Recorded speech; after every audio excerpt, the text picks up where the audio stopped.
Would the members of the Toronto and East York Community Council please come to Committee Room 1? Thank you.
There we go. Good morning. I have a gavel. I will use it.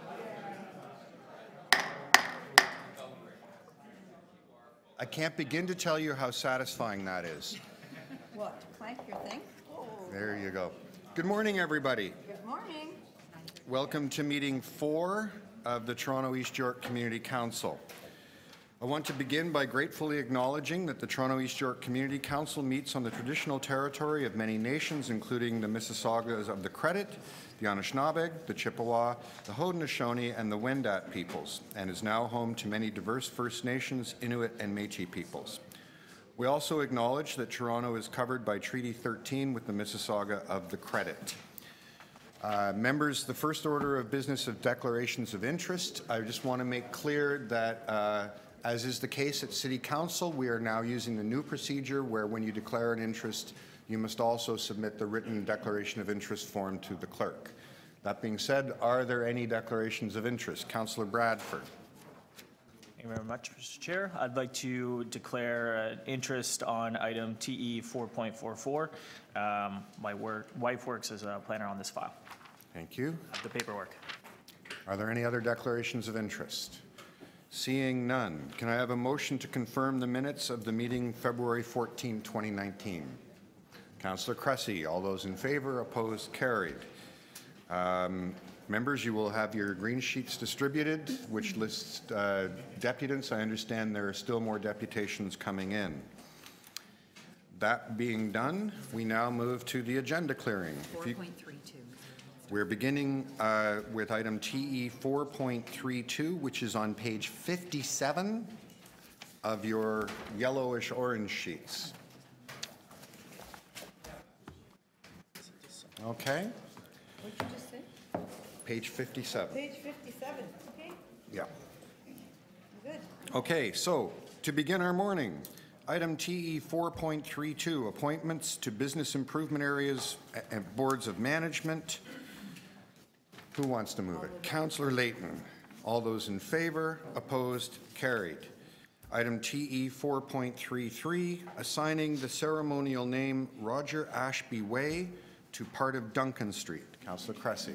I'll move the staff recommendations here, and I'll note a new rule that I'm implementing, which is if you hosted a Rolling Stones concert in the city, we will find a way to name a ceremonial name after you. Ceremonial Street? Okay, well, there's a new rule, everybody. All those in favor? Opposed? Carried. Item TE 4.34, Forest Hill Village Parklet Project. Councillor Matlow. I move it. And just to let you know, what this is a pilot in Forest Hill Village on Spadina, where we are going to be taking over a parking space. This was initiated by the BIA as a pilot for this summer to turn into a little parklet and see how it goes and introduce a really creative space in the heart of Forest Hill. I believe it's going to be in front of What a Bagel. So this is sort of unpaving paradise. It's bringing the Forest Hill back into Forest Hill. There you go. Okay. All those in favor? Opposed? Carried. Very nice. Item TE 4.35. I've seen them at the second cop. 826 to 834 Yonge Street and 2 through 8 Cumberland Street Public Art Plan. Councillor Layton. Yes, I'll move the staff recommendations. All those in favor? Opposed? Carried. Item TE 4.36, designation of fire routes and amendment to Chapter 880 Fire Routes 25 Wyatt Avenue. Councillor Wong-Tam. Yes, thank you. I'd like to move the staff recommendations. All those in favor? Opposed? Carried. Item TE 4.37, Toronto Maple Leafs and Toronto Raptors playoff season, closure of Bremner Boulevard. Councillor Cressy. I will move the staff recommendations. All those in favor? Opposed? Carried. Item TE 4.38, Glen Lake Avenue, or 299 Glen Lake Avenue zoning bylaw amendment application, preliminary report. All those in favor? I'm moving it. All those in favor? Opposed? Carried. Item TE 4.39, 646 to 648 Dufferin Street, and 1 to 3 Boland Lane official plans and zoning amendment applications, preliminary report. I see Councillor Bailao is not here yet, so I'll hold that in my name. Item TE 4.44, 1494. 40? Guys, I'm sorry. Item TE 4.40, 1494 to 1502 Dundas Street West zoning amendment application preliminary report. Also, Councillor Bailao, I will also hold that in my name. And the next one, TE 4.41, 72 Perth Avenue zoning amendment application preliminary report. I will also hold that in my name. Item TE 4.42, 64 to 86 Bathurst Street, official plan amendment, zoning amendment, and rental housing demolition applications preliminary report. Councillor Cressy. I'd like to move expanded notice. And with that, Okay, so we'll take the expanded notice and the item together as one. All those in favor, opposed, carried. Item TE 4.43, 61, 75, and 85 Hannah Avenue zoning amendment application. I will also hold this. no, Councillor Bailao's ward. It's not. It's labeled incorrectly. It's labeled incorrectly? Isn't it? Oh, yeah, Hannah. That's not in Hannah's ward. I'm going to cross that out. I am going to write Councillor Cressy beside that. I am going to quietly, in my thoughts, admonish the clerk, and then I'm going to call on Councillor Cressy. and I will publicly, in my words, thank the clerks. And I will move expanded notice. All those in favor, opposed, carried. Item TE 4.44, 276 to 290 Merton Street, official plan and zoning amendment application preliminary report. Councillor Matlow. I move the preliminary report. It's retroactive. We held the meeting already. Okay. All those in favor, opposed, carried. Item TE 4.45, 202 Jarvis Street and 160 to 166 Dundas Street, zoning amendment and official plan amendment applications preliminary report. Councillor Wong Tam. Thank you very much. I would like to move an amendment. The amendment will replace recommendations 1 and 2. 1 is to provide the provision of light refreshments if required, childcare, as well as accessibility resources, including sign language interpretation. All costs be borne by the applicant. And then 2 is to expand the notification area. All those in favor, opposed, carried. Item TE 4.46, 90 through 104 Queen Street East and 3 Mutual Street zoning amendment application preliminary report. Councillor Wong Tam. Oops. Yes, thank you. I'd like to move the staff recommendations, please. Oh, no, actually. Do you have the expanded notice or?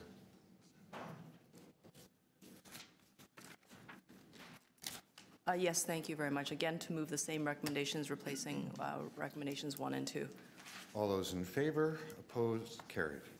Item TE 4.47, 1793 to 1795 Danforth Avenue zoning amendment application preliminary report. Councillor Bradford. I'd like to amend the recommendations to include expanded notice. All those in favor, opposed, carried. Item TE 4.48, construction staging area time extension, Davenport Road, 128 Hazelton Avenue. Councillor Layton. Yes, thank you very much. I'll move the staff recommendations. All those in favor, opposed, carried. Item TE 4.49, construction staging area, 484 Spadina Avenue. Councillor Layton. Yes, I believe I have an amendment. Has it not been received yet? Why don't we hold that? On Spadina, 484 Spadina. Okay, we'll hold that for a moment while the clerks look. All right. TE 4.50, construction staging area time extension, 1955 Yonge Street. Councillor Matlow. I support the staff recommendation only to ensure that the work is completed and the project is done. All those in favor, opposed, carried. Item TE 4.51. Just let me turn my page here. Construction staging area, 177 Front Street East. Councillor Wong Tam.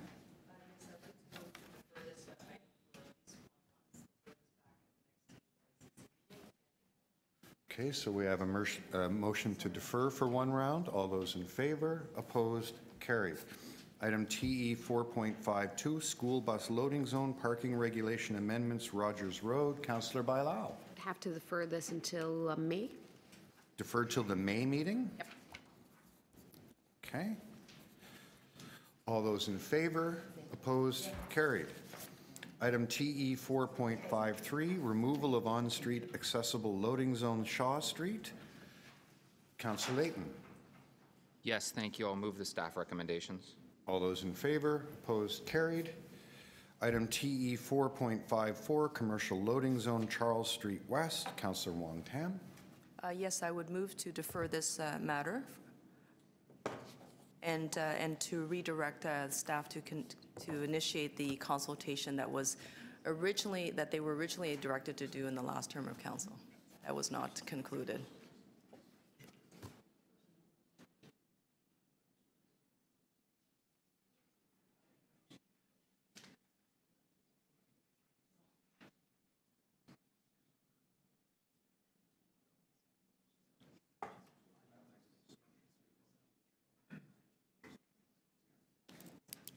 Okay.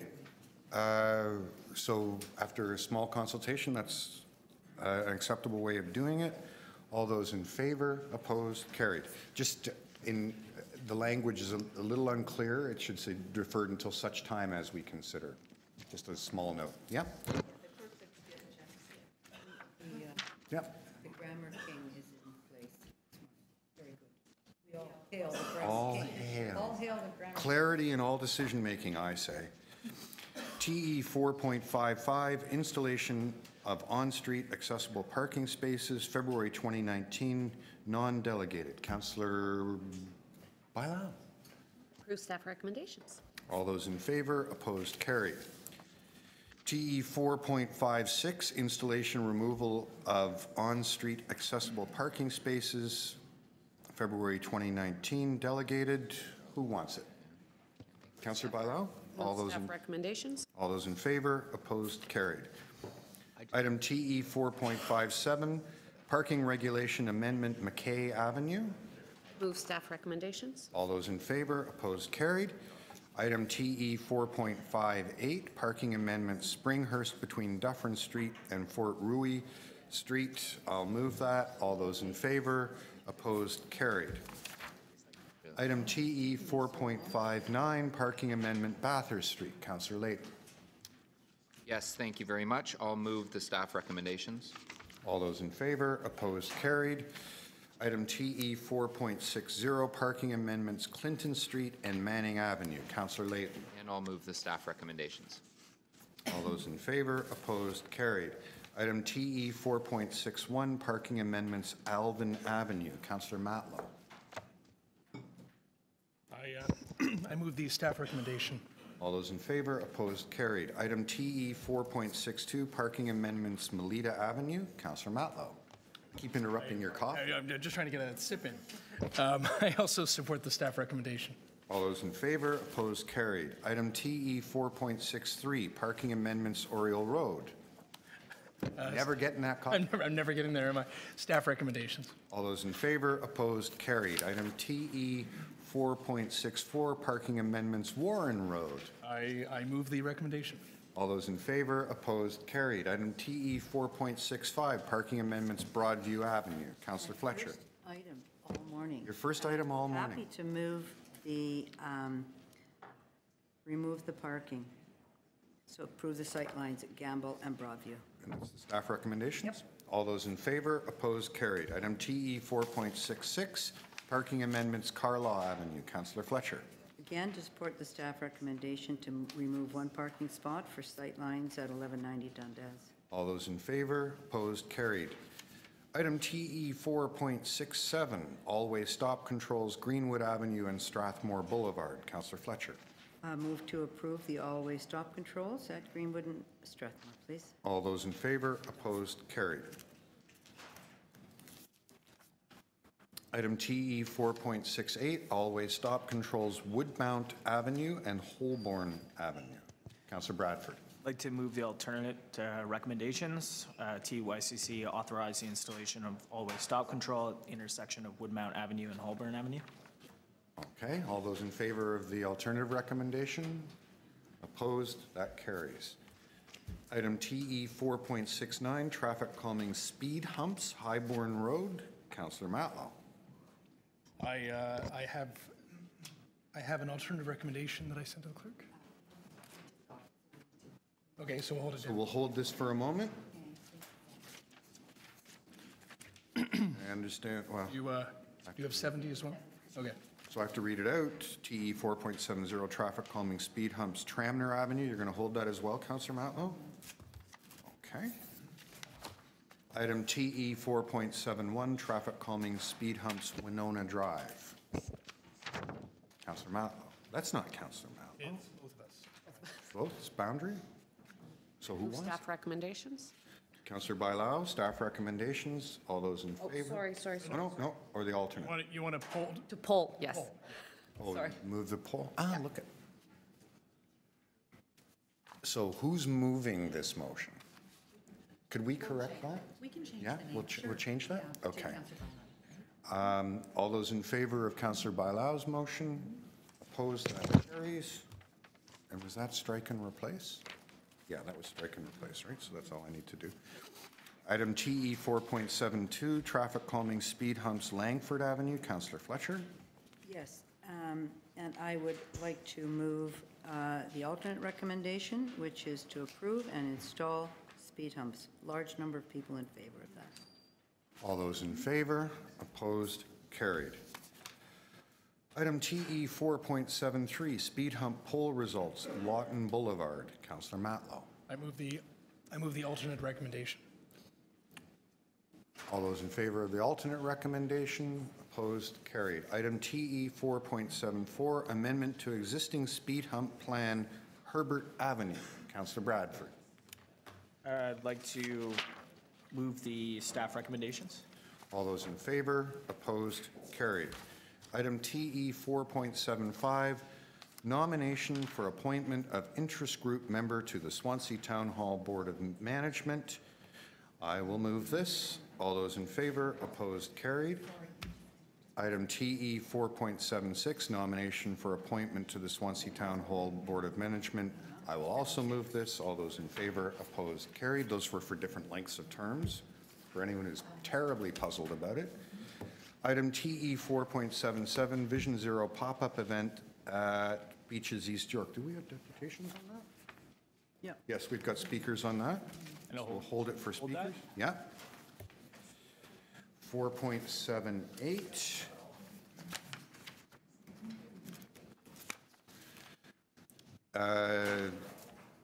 Use of Nathan Phillips Square for various events from April 1st to June 30th. Councillor Layton. Use of Nathan Phillips Square? Oh, I'll support the staff recommendations, but also that's Ward 13. It's Ward 10. It's Ward, it's not in Ward 11, so just to be clear. I'm north of Dundas. But it is correctly stated in the... Did I do it wrong? No. So you're going to, what's happening? So you're just going to, who's moving it? I'll Somebody move it, but it's in Councillor Cressy's ward. Councillor Cressy, would you like to very picky move? about that. We're waiting on you. Adjusting to these boundaries, but I I'm know. certain it's not in Ward 19. You're sure it's not in Ward 19? I'm pretty sure of that. I'm fairly sure it's not. It's somewhere in the Toronto East York Community Council. 78, yes. I'm going to move the staff You're recommendation. going to move the staff recommendations. We're all adjusting, folks. All those in favor, opposed, carried. All right. Endorsement of events for liquor licensing purposes. Can we hold that down? Hold it in Councillor Cressy's name. Sure.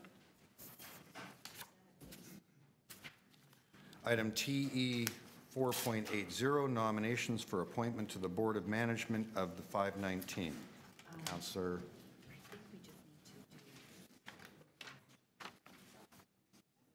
We need to add 80 to 88 as new business. Well, that's, sorry, you have it in the, Yeah, so we have the so it's not yet? Okay, so before I do that, I need a motion to add items 80 through 88 to the agenda. Councillor Wong Tam. Do we want to do these now, or we'll put them on? Yeah. Why don't we go back, now that Councillor Bailao is here? There were a number of items held when we did our run-through. See if we... Councillor Wong Tam.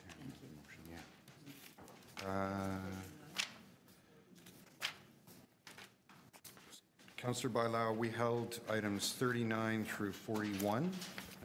So why don't we go through those? TE 4.39, 646 to 648 Dufferin Street, and 1 to 3 Boland Lane, official plan zoning amendment application preliminary report. So I'm moving staff recommendations with the expanded notice. Move the expanded notice. All those in favor, opposed, carried. Item 40, 1494 to 1502 Dundas West, zoning amendment application preliminary report. Patio, sales I team. move staff recommendations with the expanded notice. Okay. All those in favor, opposed, carried. Item TE 4.41, 72 Perth Avenue, zoning amendment application preliminary report. Move staff recommendations. Without the notice? Just staff recommendation straight? Yeah. All those in favor of staff recommendations, opposed, carried.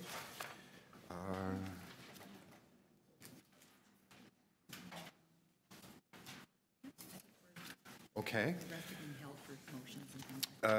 So members, if you want, we can do items 80 through 87, which were pre-circulated. Do you want to do that? Yeah. Yeah, we'll just keep the momentum going. TE 4.80, nominations for appointment to the Board of Management of the 519. Councillor Wong Tam. Yes, thank you. I'd like to move the recommendations in the letter of the Executive Director from the 519. Okay, all those in favor, opposed, carried. Item TE 4.81, Broadview Station Traffic and Pedestrian Safety. Councillor Fletcher. Yes, I'd like the support for these recommendations. And just it's a very congested area, Broadview and Danforth, and the streetcars, and they're 90 feet long. 2 of them can't fit into the station. So it's important to look at doing the loading zones in a different place in order to get them off, parked on the street for however long it takes. So that's one, and then just the congestion at Arundel. So I'd like support for those, please. So members, please note that Councillor Fletcher is also amending recommendation 2 in her letter for a different date. So with that, taking it as a package, all those in favor, opposed, carried. Item TE 4.82, Crossing Guard Program Update. Councillor Fletcher. Thank you, Chair. I think all of us have had a lot of calls about what's happening. The crossing guard isn't there, and then the police say phone the councillor, and then city says phone the police, and we've been bouncing back and forth. And I would like us to know exactly what's happening with that crossing guard program, and to have that at the April 24th meeting with your support. Thank you for doing that. That's very helpful. I was at a public meeting last night when this came up. Exactly. All those in favor? Opposed? Carried. Yes. If I can, Mr. Chair, just one of the things that we have in our purview is safety, and this is all about safety. The other thing I just wanted to note, if I can, is that we were to have at, I believe this meeting, we were to have the permit parking report, and I believe staff said it wouldn't be coming until April, the April 24th meeting, but it was asked for at this meeting. So I'd just like some clarification. Once we've said X meeting, and it's not at that meeting, is there a protocol of some kind that there's at least a letter that says we're unable to do that and it'll be at X meeting, because that's now drifting off and it's very important.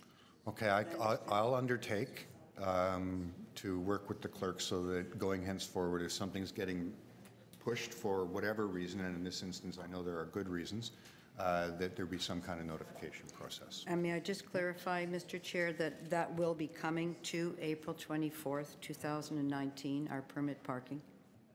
Who holds the pen on that? Yeah, Vince? So it's coming to the April meeting? Having a nod there? Yes, it will be coming to the April meeting. Thank you. Okay. Oh, Vince said that. Okay. Yeah. Thank you very much for that. All right. All right, let's get back on track. TE 4.83, realignment of permit parking area 3J to exclude 871 to 899 College Street. Councillor Bailao. And I apologize, it still says Ward 18, but we're now Ward 9. Oh, well. And approve staff recommendations. Ward 9. Or approve the recommendations in the letter. I have no idea. We're just going to all silently hope that we learn to do this better.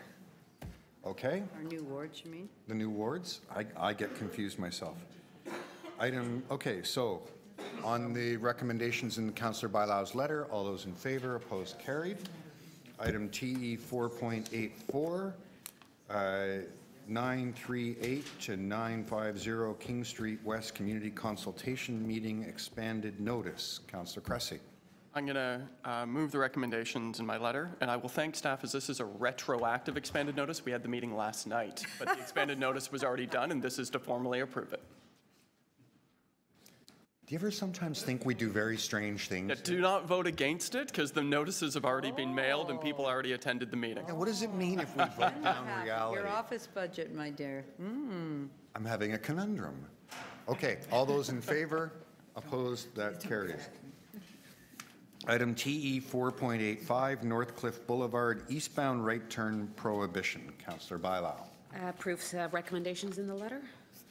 All those in favor, opposed, carried. Item TE 4.86, installation of speed humps on Rankin Crescent, Wallace Avenue to east-west leg of Rankin Crescent. Councillor Bailao. Approve recommendations in the letter. All those in favor, opposed, carried. Item TE 4.87, installation of speed humps on Brock Avenue, Dundas Street west to College Street. Councillor Bailao. Approve recommendations in the letter. All those in favor, opposed, carried. Councillor Matlow, you've been itching to get on the floor.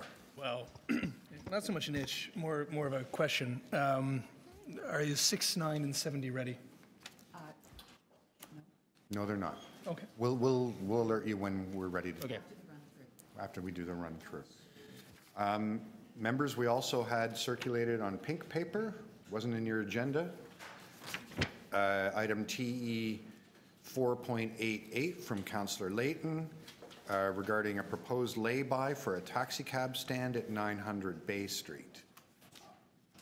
Councillor Layton. Yes, do I have to move to introduce it or We introduced circulate it and 8A add it? I'll move the recommendations. It's a request for a report. For taxis only, not other. This is in front of McDonald Block where the taxis are always lined up in the Star Lane. The Residents Association has requested. It's a report, so we'll discover all that information. It's not for Uber and Lyft and everything, it's for taxis. Or Yes. check. Yeah. Oh, I see. That can be part of the report. Oh, is it? Okay. We can ask for that. Oh, how we would regulate it, but sure, yeah. Sure. Yeah, it's intended for taxi cabs who are currently blocking the transit lane illegally. All right, I think we're all clear on what we're doing. All those in favor, opposed, carried. That's the run through. Yeah. Councillor Cressy. I had held down T 4.79, which is the party clause. I've checked it unless anybody else does.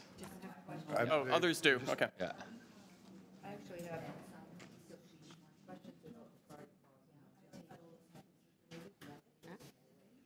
Okay, looks like we got dated.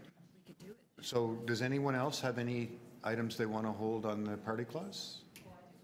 Oh, okay. I have questions. So we'll continue to hold that down.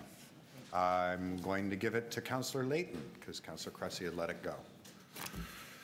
Okay, now on to business.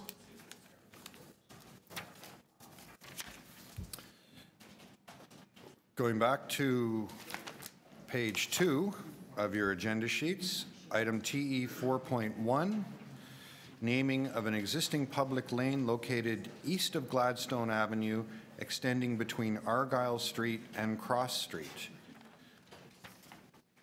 I see no deputations listed. Are there any members of the public who wish to make a deputation on this item? Seeing none. Councillor Bailao. Move the recommendations. All those in favor? Opposed? Carried. Item TE 4.2, naming of an existing public lane north of Davenport Road extending between Regal Road and Oakwood Avenue. Are there any members of the public who wish to make a deputation on this item? Seeing none, Councillor Bailao. Move the recommendations. All those in favor, opposed, carried. Item TE 4.3, naming of an existing public lane north of St. Clair Avenue West extending between Nairn Avenue and Earls Court Avenue. Are there any members of the public who wish to make a deputation on this item? Seeing none, Councillor Bailao. Move the recommendations. All those in favor, opposed, carried. Item TE 4.4, naming of an existing public lane located east of Bathurst Street extending northerly from Nassau Street. Are there any members of the public who wish to make a deputation on this item? Seeing none, Councillor Layton. Yes, thank you very much. I'm happy to move the recommendations in the report. All those in favor, opposed, carried. Item TE 4.5, naming of an existing public lane south of College Street extending between Manning Avenue and Euclid Avenue. Are there any members of the public who wish to make a deputation on this item? Seeing none, Councillor Layton. Nope, I'm happy to pass the recommendations in the report. All those in favor, opposed, carried. Item TE 4.6, naming of an existing public lane located east of Manning Avenue extending southerly from London Street to William Oliphant Lane. Are there any members of the public who wish to make a deputation on this item? Councillor Layton. Nope, I am happy to move Porch View Dances Lane. What is it? Porch View Dances. Porch View event Dances. that takes place in Seton Village. Joe can tell you all about it. Porch View Dances. Sounds like fun. Joe can show us that in an interpretive dance if can demonstrate. Or maybe, maybe or not. not. I'll move the recommendations. All those in favor, opposed, carried. I may go to this event though. It sounds like fun. TE 4.7, naming of an existing public lane located east of Shaw Street extending southerly from Barton Avenue. We do have a listed deputant here.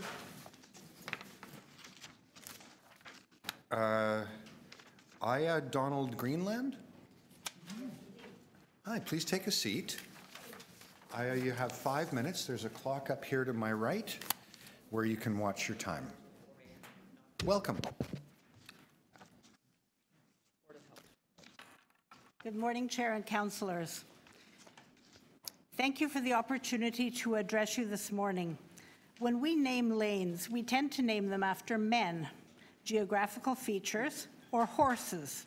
We tend not to name them after women or artists. I recently read a quotation that is so apt for my request to name the lane in question after Sandra Shamas. 80% of life is showing up.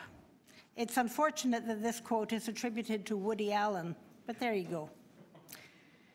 Sandra Shamas conceived of and developed her impressive body of work while living here in our Ward 11 community.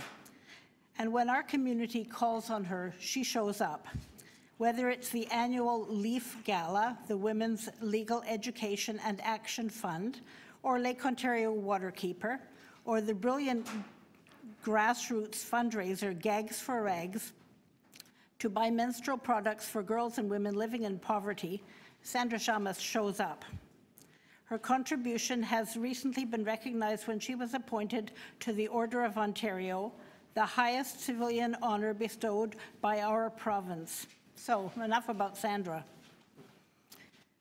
This lane is an excellent lane. It's wide, it's well lit, it's well maintained. It has an Indian restaurant at the foot of it. What can I say? It's perfect. Maybe it's even ripe for laneway housing. It's got garages on both sides. This lane is a top-tier lane. I like to think that one day a little kid is going to be doing some research. She's going to be researching her street address for a school project, perhaps, and she's going to live at, say, 18 Sandra Shamas Lane, and realize that you can be a woman, an artist, and give back to the community that nurtured you, and they might name a lane after you. If this happens, Chair and councillors, it will be thanks to you. Thank you very much. Are there any questions? No? Councillor Layton. Thank you very much. I'll move the recommendations in the report and just really quickly thank Aya for all her work in doing renaming. Actually, in my neighborhood, around the lanes around where I live, including Lillian Green Lane, which is a laneway that runs east-west, named after another labor activist who lived backed onto that laneway. And we are slowly changing the way we evaluate and propose lanes across Ward 11, and we're one such incredibly important part is the work that the community does to go door to door to get the names and signatures on petitions, to answer questions about, well, who is Sandra Shamus? And like we do get those questions, but it's so useful to have a team of community members on the ground doing that work to build support. So I thank you very much, and I'll move the recommendations. Okay. All those in favor? Opposed? That carries. Thank you very much. Thank you. May I say one further thing? On behalf of the I'm West sorry. End... We have sort of a system here. Once we go into the committee, we move along. Okay? I understand that. It was Yep. about the West End Phoenix, however. Okay. Thanks. Item TE 4.8, naming of an existing public lane located north of St. Clair Avenue West, extending between Raglan Avenue and Bathurst Street. Are there any members of the public who wish to make a deputation on the item? Seeing none, Councillor Matlow. I move the recommendation, and I'd like to just say a brief statement about Albert Wigan. Albert, we often name. In recent years, I think we've gotten a lot better at naming lanes after remarkable people in our community, not just the people who you would expect to have honored, such as politicians. Albert is one of those leaders who everybody knows and everybody loves in the community. If you've been to Vaughan and St. Clair recently, you will have seen Albert's Jamaican foods. And arguably, you will find the best jerk chicken in the entire city at that location, worth every single one of the perhaps 2,000 calories you will find in that single Albert came to this country, I believe, in 1977. He was challenged with a learning disability. He opened a store with a matching government loan. And Albert is the gentleman who you will see standing there in the back.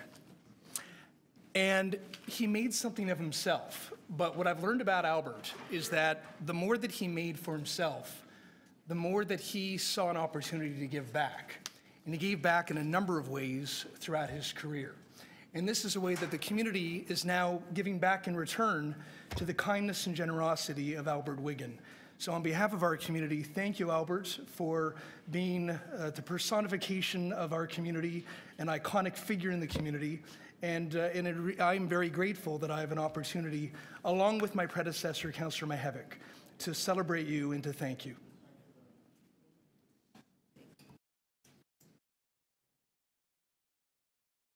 All those in favor? Let's have a recorded vote. Let's have a recorded vote on that. Okay, members, we're going to have a recorded vote. Councillor Matlow, Councillor Layton, Councillor Wong Tam, Councillor Perks, Councillor Fletcher, Councillor Bailao, Councillor Bradford, Councillor Cressy. That is a unanimous vote.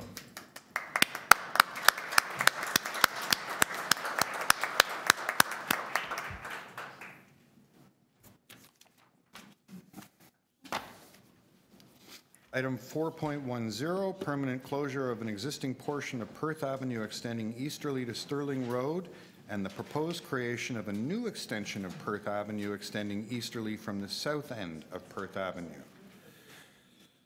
Are there any members of the public who wish to make a deputation on this item? Seeing none, Councillor Bailao. Thank you. Approve staff recommendations and looking forward to having a great new park in our ward. Okay. All those in favor? Opposed? Carried. Item TE 4.11, 871 to 899 College Street zoning amendment application and rental housing demolition applications final report. Mr. Hunter, I saw you around. Craig, come on up.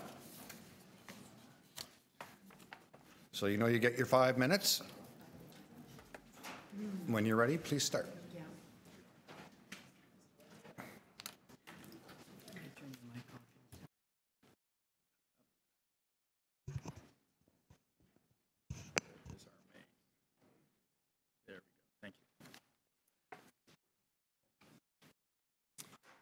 Thank you, Chair, members of Council.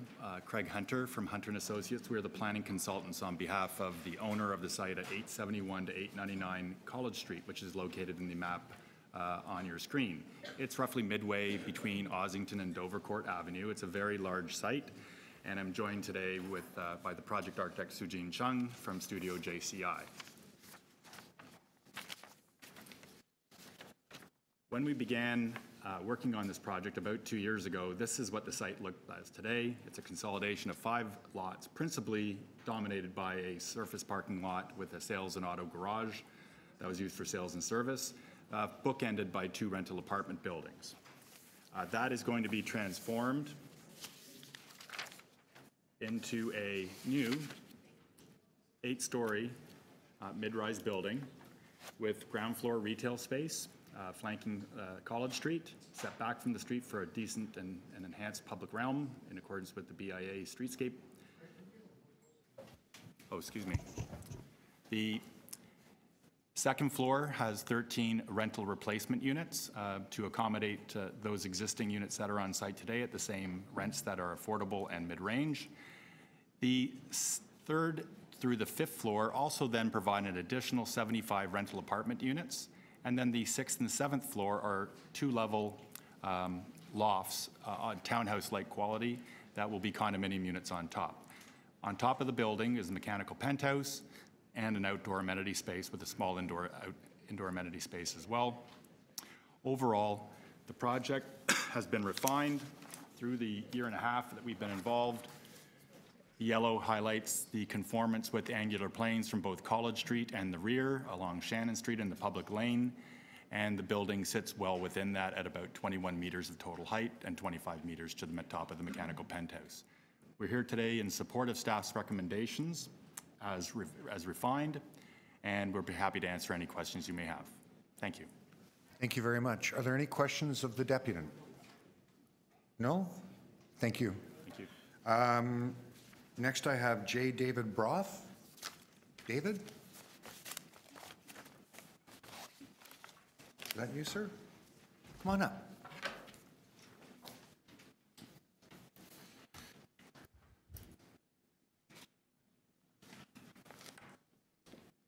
Good morning. You'll have 5 minutes, and you can watch your time on the clock over to my right. So, good morning, everyone. I'm a resident that lives on Shannon Street, and I just want to talk a little bit sort of about the process. The builder came and had a public meeting, which was extremely well attended. I know Mr. Layton was there, and the developer explained the scope of the project. Over some time, a working group was established. We actually had an official working group committee meeting where, you know, almost 15 residents showed up because of the size of the project. After 3-4 months, you know, I called City Council, and I must say, Mladen, anytime I asked the city planner for any information, he was extremely helpful in getting it back to us. With the change in City Council, he said nothing was going to happen this year and would be probably later in 2019. To my surprise, then we get some people on our street received the notice about this meeting. So I thought the purpose of an official working group committee was to work with city and with the developer and you know, come to resolutions and an understanding. So the process started off fine, and then like it just seemed to fall apart. There was many, you know, Mr. Layton could confirm that there was in excess of 100 people probably at that first public meeting. And then we asked for an official working group. And there was nothing else after that working group except this committee. So some of the direct concerns that I have are, and I know some adjustments were made. I know it went from an 8-story to a 7-story. It does concern me that, you know, there is different documentation. You know, the letter that we received says 7 stories, you know, and we just heard Mr. Hunter say 8 stories. Now, I know there's a definition about the mechanical room, but I'm sure everyone knows that, you know, we don't want any confusion. I don't understand how the 8-story building originally proposed, which was totally different in scope than it was. First, it was like, you know, and the numbers aren't exact, but it was like 99 condos and like 13 rental units. Then we go to the public official working group committee, where the city planners were there, Mr. Layton was there, and everything turned around. Now it was like, you know, 90 rental units and 13 condos. So right there at that first official working group committee, where we had a chance to express concerns. So some of the concerns, I tried to go through as much of the documentation, which was, you know, provided to me when we received this letter. With regards, so the process was broken, I think, for the official working group. And I'd officially like to ask that this be delayed and postponed in fairness to the residents, that this is, you know, as I quote from Mr. Hunter, a very large site and a very large project. So some of the concerns specific were the Laneway traffic study. It had no regards to the winter conditions. This is stated in the study as a subpar lane.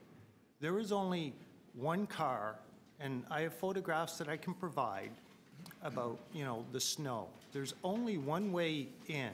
So, you know, I read the Laneway traffic study, and everything seems acceptable. The concerns raised on multiple occasions was, you know, who's going to maintain this laneway?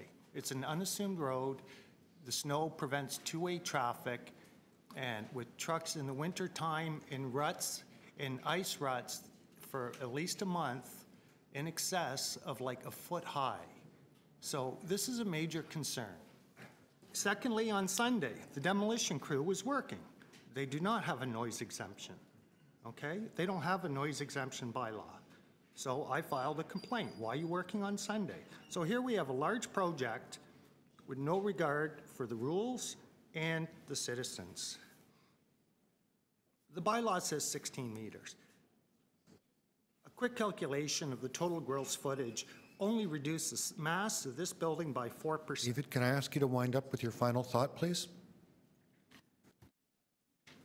Final thought would be, I want this delayed and so that the builder and city council can come back to the official working group, which never had a second meeting. Thank you very much for your time. Okay. Are there any questions of the deputy? Councillor Bailao. Yes. Thank you. So, nice meeting you. Nice meeting you, Ann. Would you be representing are you part of the working group? I was one of 15 people. There is no leader, and the original thought in late November, December, since I hadn't heard anything, from Malayden said, you know, with the change in city council and priority of projects, that, you know, chances of this project moving forward into the summer or the fall, you know, would be minimal. So it was anticipated by everyone on the street that there would definitely be like a second official working group committee to address the concerns of laneway, the traffic study, who owns maintenance of the laneway. You know, it was insinuated that, you know, the builder would provide that maintenance, but when I looked at the traffic study, I didn't see it. So I'm not the official person. I know there are a number of residents here to speak about this matter, but the concerns remain the same, and we're really left in the dark at a meeting where the proposal is ready to be approved. I ask it be deferred maybe a month. In fairness, any project, it is going to move ahead. It is going to move ahead, but it's that, you know, understanding of the size and the scope and the implications to the residents on that laneway. Do you think we'd be able to meet within the next week? I think that there's enough interest from the residents. Because there's two options. We could send it to council without recommendation, so we could have the meeting with everybody, or we can defer until the next community council, so. And when would that be? How much of a delay? Because this is about communicating effectively. And if you were to say it's 2 months from now, I don't want to stop the process, but I don't want people working on a Sunday causing noise and breaking the rules right from the start, because we have 3 more years of this. So is it a long time or a short time for the next meeting? Appreciate it. Okay. Thank you. Okay, thank you very much. Tim Searcy. Tim, are you here?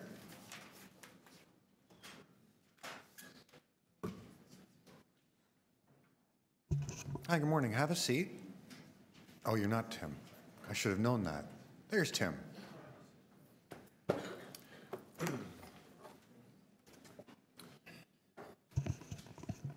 Good morning. Good morning.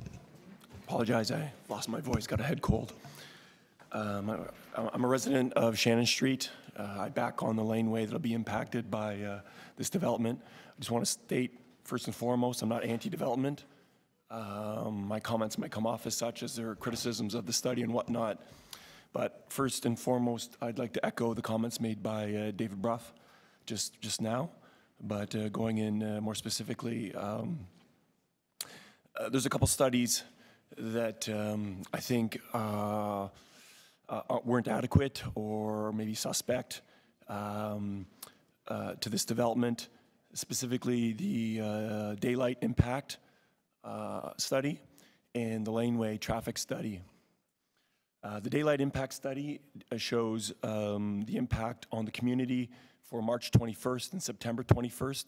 It doesn't show the impact on the community for the height of summer. And this development will impact the daylight I receive in my backyard throughout the summer. So the study is a little bit misleading in saying that it won't impact Shannon Street in its daylight. Now this has another issue, the daylight study, and that Dave alluded to, is that this laneway is unique. It's not in the city in that it's an east-west laneway. Most of the laneways are north-south. And a north-south laneway in the dead of winter will receive 2 to 3 hours of sunlight on the floor of the laneway. This east-west laneway receives no sunlight on the floor of the laneway through 3 to 4 summer months, or winter months, pardon me. So as Dave mentioned, the ice piles up here, and you can get ice ruts, tire ruts in the ice that are at least a foot deep. And as the traffic study indicated, they expect at least 40 outgoing vehicles per hour at peak and 40 incoming vehicles per hour at peak.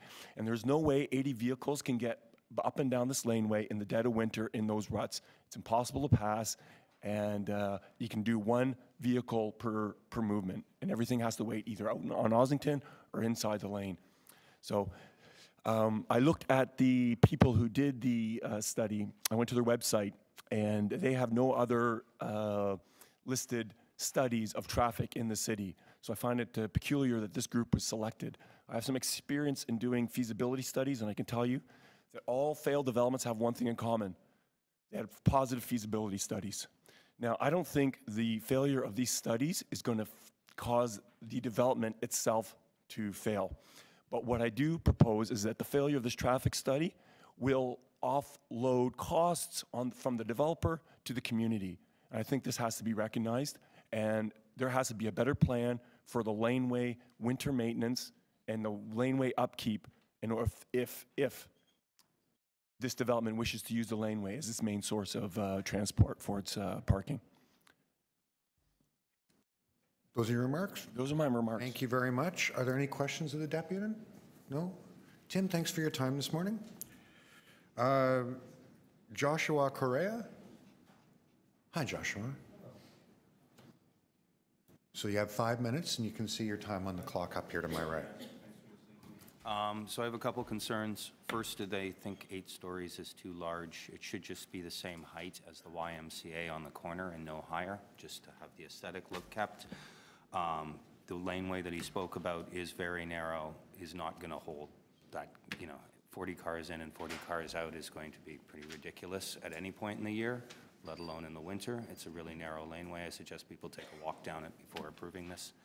And then I'm also I'm wondering if the developer has put any money aside or thought aside to the fact that the soil is all very sandy in that area. We're on the bank of Garrison Creek there.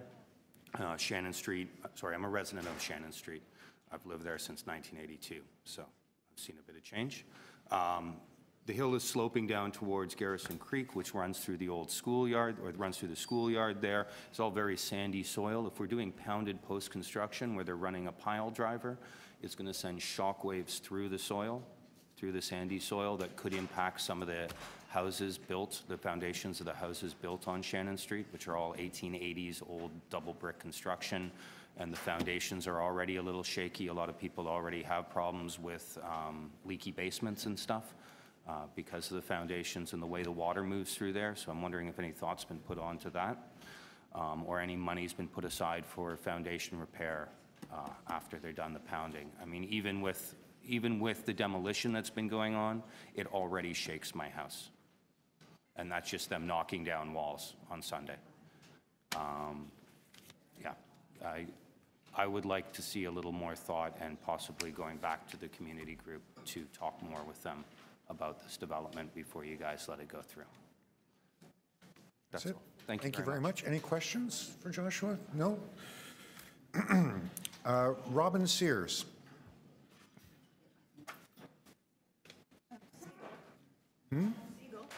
Pardon me? Robin Siegel. Ah, Robin Siegel. You know what? Someone wrote the name down wrong on my sheet. Please come on up.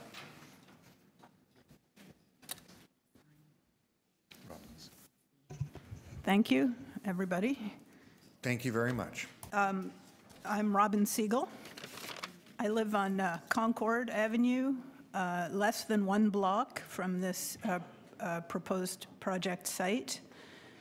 My concern today is traffic. Just by way of credentials, I have done traffic studies and reviewed traffic studies. I used to run a project called the Global Initiative on Transport Emissions at the United Nations in New York, and have a doctorate in energy policy focusing on transportation and emissions. And it's looking to me like the project proposal is intentionally misleading in that this letter states that the underground garage is, quote, accessed from the rear lane. There is no statement about the exit. The exit has been referenced today through the rear lane, also back onto Ossington. But one of the zoning amendments on the list, I have the number somewhere. But the amendment is to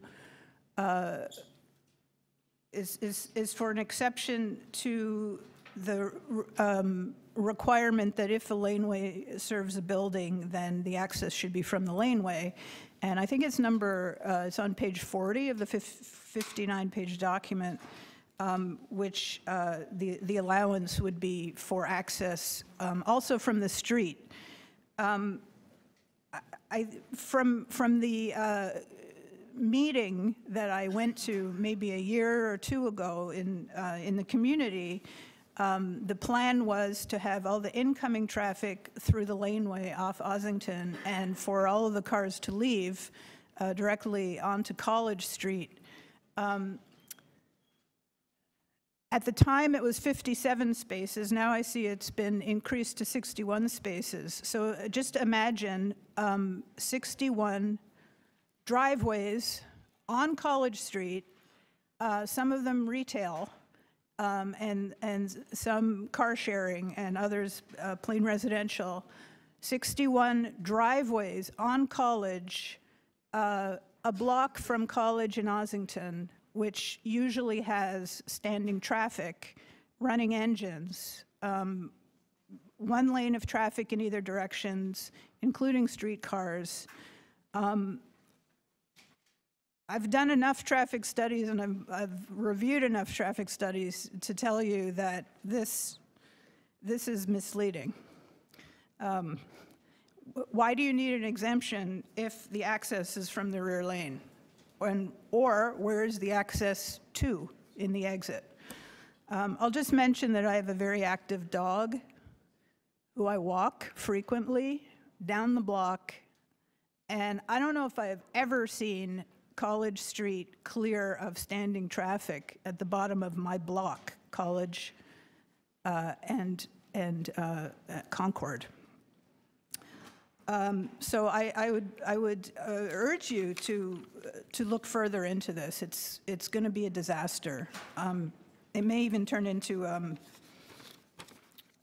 point source for emissions that you can measure, because it'll be so dirty. Thank you. Are there any questions of the deputy? No? Thank you for your time this morning, Robin. Are there any other members of the public who wish to make a deputation on this item? Please do come forward. Good morning. Can you give us your name? My name is Alice Liu. Alice, welcome. You have 5 minutes, and you can watch your time on the clock up here to my right. Thank you. I don't live there, but my brother lives in Shannon Street. I visit him quite often, and I enjoy the sun in his backyard very much. His property is right behind that new project, and is only separated by a narrow lane. I quite worry because I'm not interested with high buildings. I prefer like a 3-story old building. That's good for me. But with a high building, I quite worry that it blocks the sun to the property on the south side. And because that is a garden that I quite enjoy sitting there and working there with my brother. And also the lane is so narrow because there will be more truck. It's a high building and will be more traffic there, cars there. Do they leave enough space for sun, enough space for the traffic? And so when the cars comes out, it won't hit any people and it won't damage any property on the south side. Because the lane, this winter, the storm like freezing rain, so on, my brother couldn't even clear the snow, the ice, he couldn't even dig it. He wanted to get his car out, but he couldn't. So there is quite some problem there. I wish the city can look after that too, because I really like to visit my brother and see that he lives in peace there and happily there. That's what I am concerned of. Thank you very much. Are there any questions for us? No? Seeing none? Are there any other members of the public who wish to make a deputation on this item? Okay, so we'll bring it into the committee. Oh, sorry, over here. Good morning. You can just take a seat and give us your name, please. My name is Andrea Christoph. Hi, Andrea. So you'll have 5 minutes, and you can watch your time over here on the clock to my right. I am a resident at 28 Shannon, which is also directly behind and slightly to the east of the proposed development. I want to reinforce what the other previous speakers have said. The substandard nature of the laneway, concern about the maintenance, concern about the volume of traffic in that laneway, the loss of sunlight in the backyards of the residents on the north side of Shannon Street. And also, I would ask the committee to look at some of the other developments that have occurred in the neighborhood on Lower Ossington. There's a mid-rise structure there which is only 6 stories plus mechanical penthouse. And I would support a project of that magnitude, also reflecting the height of the YMCA directly to the west on the corner of Dovercourt and College. I ask that the committee defer this project as it is proposed and come back to the residents with a working group to achieve a more comfortable space for everyone. Thank you. Thank you. Are there any questions? No? Are there any other members of the public who wish to make a deputation on this item? Okay, I think that concludes the deputations. Are there any questions of staff? Any questions of staff? Yeah, Councillor Bailao. Thank you. So just to go over some of the concerns that the residents brought forward with regards to the laneway. So the entrance is through that laneway. So you went over the traffic study. What does the laneway have capacity according to your professional opinion? What's the? No concerns were expressed by transportation services. And with regards to the height, there's some concerns in terms of shadow for the residents of Shannon. Did you analyze the shadow studies, and what impacts does the height of the building have on? The shadow study showed no shadowing during the spring and fall equinoxes on the southern properties along Shannon Street, along the backyards. Okay. And have you been in contact with the residents on a regular basis? Did planning department attended the community meetings and the working sessions? Yeah, we had a community meeting in January last year, and then a follow-up working group meeting. One working group meeting? Yeah, the following month. And I've been in contact with a few of the residents over the course of the past year. Okay. And you have all the contacts for the working group members? Yes. Okay. Any other questions for staff? No? To speak, Councillor Bailao? I'm going to move a motion to defer this for a month. I wasn't actually aware that there was a working group on this application. Actually, with the transition, I was surprised that actually not even the developer reached out to me, to be honest with you. The only contact that we had was through the planning department that was working away on the file and doing their job. And at the time that they brought the report forward, they were supportive. So, but I think that it is important to listen to the residents, to have a contact, to work with them. So I am looking forward to sitting down with all of you and bring the planning department back to the table and the development and have a conversation about this and continue the work that was initiated. I apologize. I wasn't aware that there was a working group, and we will continue to do the work. So we'll defer it for a month. Okay, so we have Councillor Layton to speak. Yes, if I could just quickly, I'll support the motion for a deferral. This is a project that didn't move anywhere very quickly over the last year since we had the original working group meeting. I'll share some of the blame for not having the handover and not ensuring that was as seamless as possible. I'm sure that everyone understands, though, when you're working in a realm with 100+ development applications per ward now in the downtown core, it is a strain to keep our working groups straight. But we'll hand off whatever information we can. I would, though, caution a couple of things, just because this came up at the meeting. The situation of the building is almost entirely in accordance with city policy. In particular, the height. Like, while the zoning bylaw reflects a lower height, we have those zoning bylaws are decades old. And the whole point of the application is because the developer would like, or the applicant would like, a taller building. Now, our mid-rise building, in the context of College Street versus Ossington, I know both well, having represented them for a bit. Ossington is a narrower right-of-way, meaning the street itself is 2 meters more narrow, 4 meters more narrow than College Street at this location. And that is where the justification for the additional height and why the policy regime is different in both cases. Ossington south of Dundas is just a narrower right-of-way.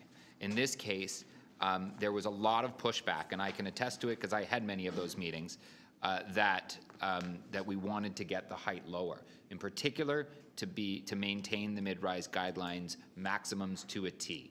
They're not there. They're close. They're not there. I'm not sure we'll be able to get them all the way down.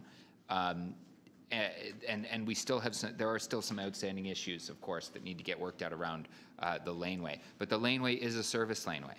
And the intent, we had a lot of debate within the community about why couldn't we have the access on College Street for the building. The reality is that is not the desirable location in the case of buildings on main streets. So as it stands, the building is almost entirely in accordance with existing city policies. The only way we get away from this issue of pressure on the laneway, to be quite honest, is remove parking. Remove parking from the building. But I think, and I know from experience, that the residents on Concord, the residents on Shannon in particular, probably would have some concerns if we said no parking in the building because of the pressure that would bring to Shannon Street in particular.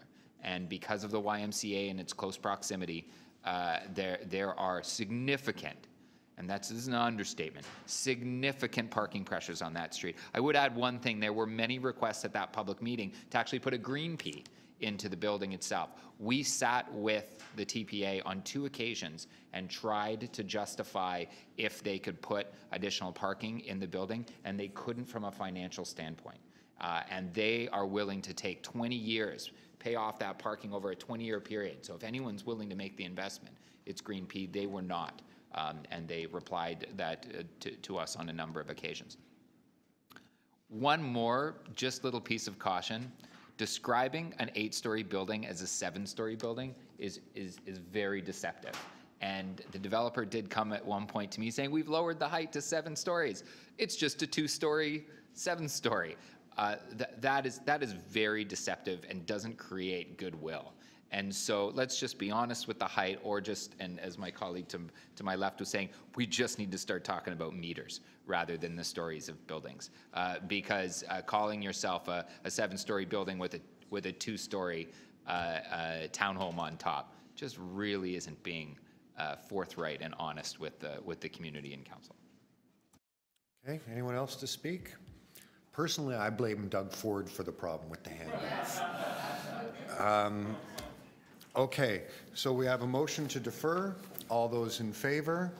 Opposed? That carries. Colleagues, in my rush to get us through our agenda, I inadvertently skipped TE 4.9. I'd like to return to it. That's the naming of an existing public lane south of Danforth Avenue extending east from Luttrell Avenue. Are there any members of the public who wish to speak on that item? Seeing none, Councillor Bradford. Just like to move the staff recommendations and move forward with the lane naming. Okay, all those in favor, opposed, carried. So that takes us to item TE 4.12, 180 to 1818 St. Clair Avenue West, and 383, 423, and 425 Weston Road. Official plan and zoning amendment bylaw amendment application, final report. I have deputant listed Stephen Job. Morning, Stephen. Thank you for coming today. Stephen, can you hold on 1 second? Could I just ask people to keep the conversation a little lower? I'd like to hear what Stephen has to say. Please go ahead. Thank you. Good morning, councillors. My name is Stephen Job. I'm here on behalf of Diamond Corp and our partners Kilmer Brownfield Management. Our new joint venture company, Diamond Kilmer Developments, will be building out this project. We're really excited to transform this contaminated parcel of land into a wide range of housing types and sizes, including 20 affordable ownership housing units in partnership with Habitat for Humanity, as well as a new public park, POPs, and public easements over this site, which has been vacant and derelict for decades.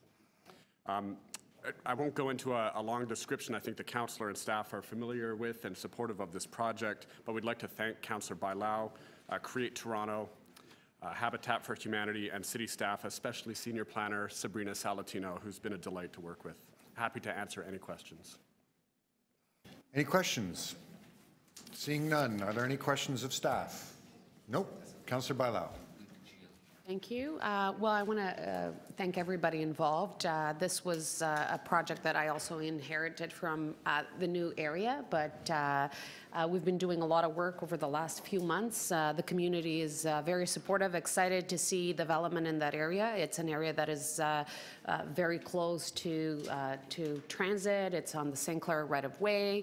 We're looking forward to have more development in there, development that fits in with the community, that fits in with the neighborhood, and I think this is one that does that. It has a significant amount of family housing. This is a family neighborhood, so it's important for us to get there. It has affordable housing, it has a park, and it has retail on St. Clair. So I appreciate the work that was done here, and I want to move the staff recommendations. Okay. So with that, all those in favor? Opposed? That's carried. Thank you. Next, we have TE 4.13, 545 to 601 Sherburne Street and 3 to 7 Howard Street, zoning amendment application and rental housing demolition application, final report. I have listed Lindsay Dale Harris. Good morning, Lindsay. Please have a seat. So you have 5 minutes. Good morning, Mr. Chair, member of committee.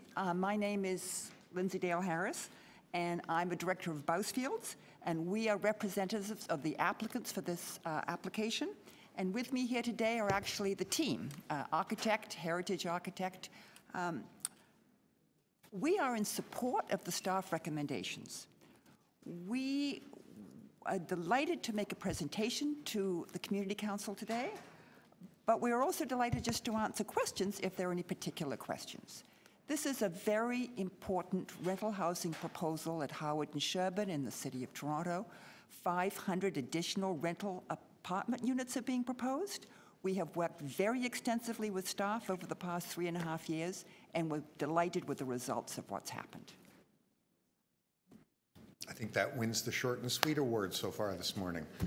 Are there any questions of the deputant? No, seeing none. Are there any other members of the public who wish to make a deputation on this item? Seeing none, this is 13. Are there any questions of staff? No? Councillor Wong Tam. Yes, thank you very much. I was wondering if we could take these two items together, which is item number 13 as well as item number 14. No, cannot? Okay, not a problem. Thank you. I would move, there's a motion I'd like to move, is to establish a site plan working group. Thank you very much. It's not on that screen. Oh, thank you. That makes a world of difference not to have to crane my neck going that way.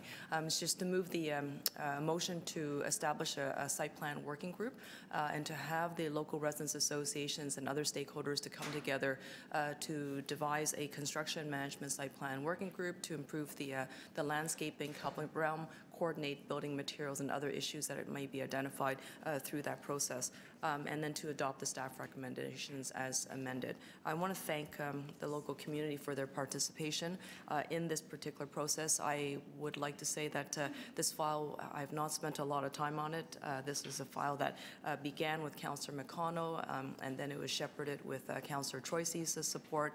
I know that it was in my conversations with them as adjacent councillors, they had worked really hard to ensure that the community's interest was going to be put forward, and I do believe that they've worked in good faith with the applicant for all these particular years. It's no longer months, it's literally years, and I know that they've done this oftentimes with the support of the planning staff, who have had a lot of work in St. Jamestown as that area continues to grow and prosper.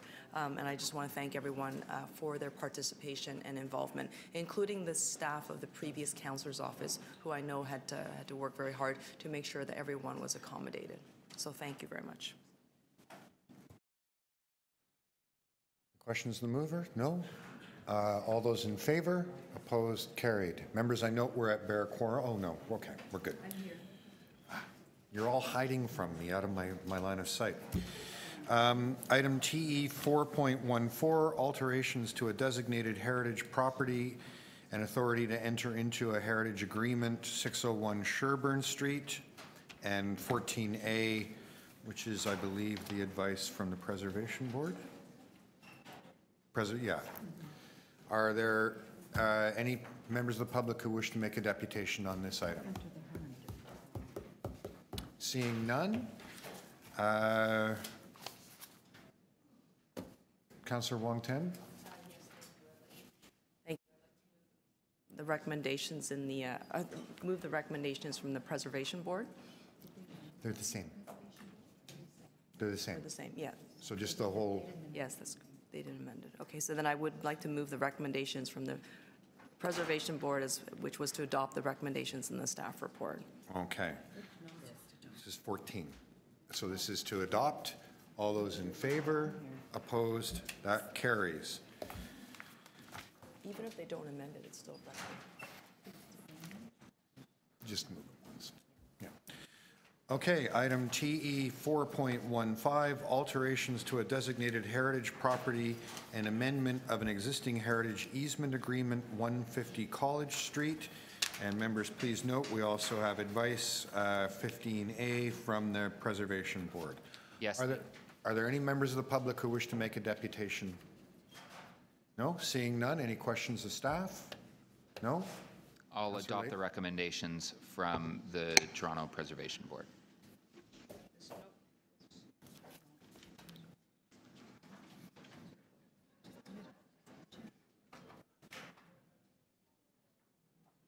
Which are the staff recommendations in the report. Right. Yeah, So I have to check to see if it's an amendment then. It's consistent. yeah. And in this time, I'd like to thank Councillor Wong-Tam for urging me, rather aggressively, I would say, to actually put my name forward for the Toronto Preservation Board, of which I was the only councillor to put their name forward. So I now benefit from being able to serve on it, and I'm actually having a lot of fun. Good. Learning a lot about heritage across the city, not only some of the old Victorian heritage that I've experienced growing up, but we had a very interesting file. Are we ready? I'm just filling time. Okay. Interesting file in South Etobicoke that, believe it or not, was just as contentious as single-family home just to get demolished, no development application, just as contentious as our most contentious file in all of today's proceedings. Wow.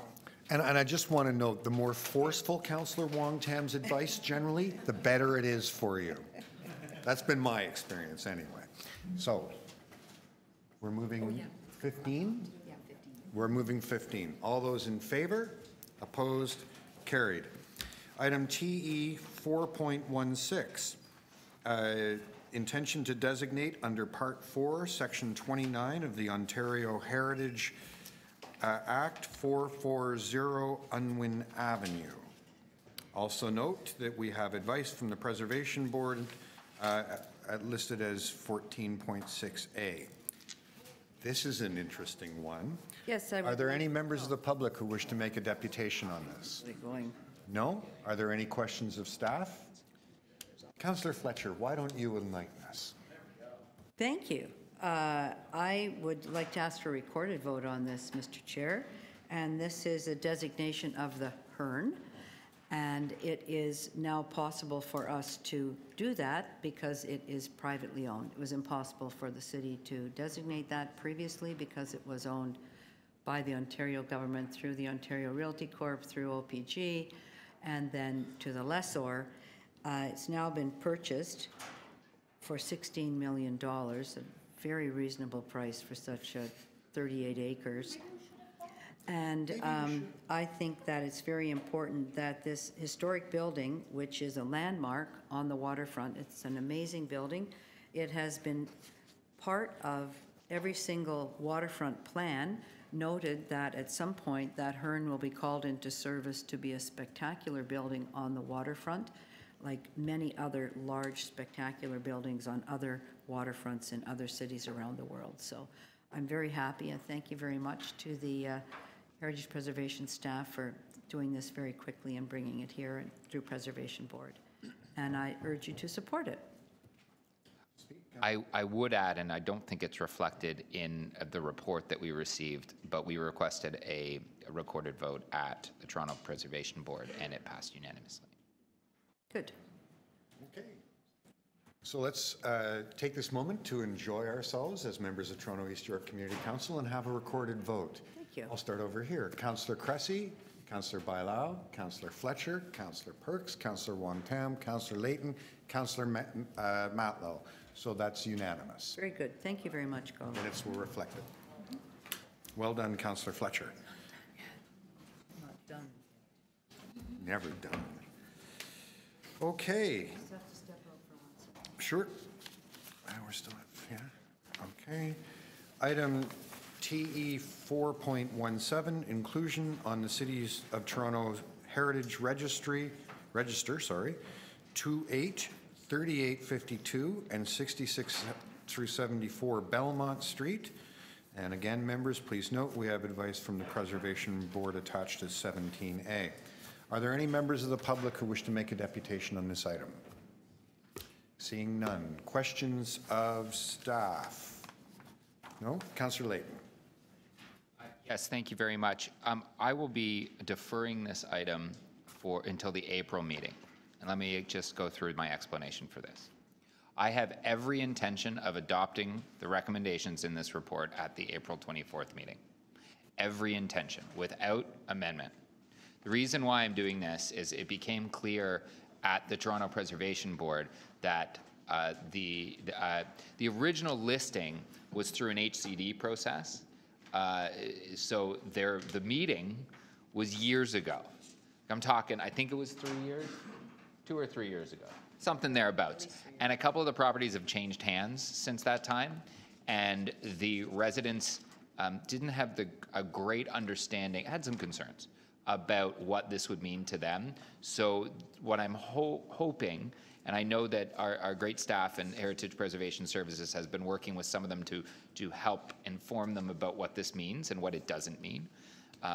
And I'm hoping in that time it will mean that the proceedings here will run a bit smoother. Those that had concerns knew that I was planning on moving a deferral and therefore didn't come into dispute in the negative.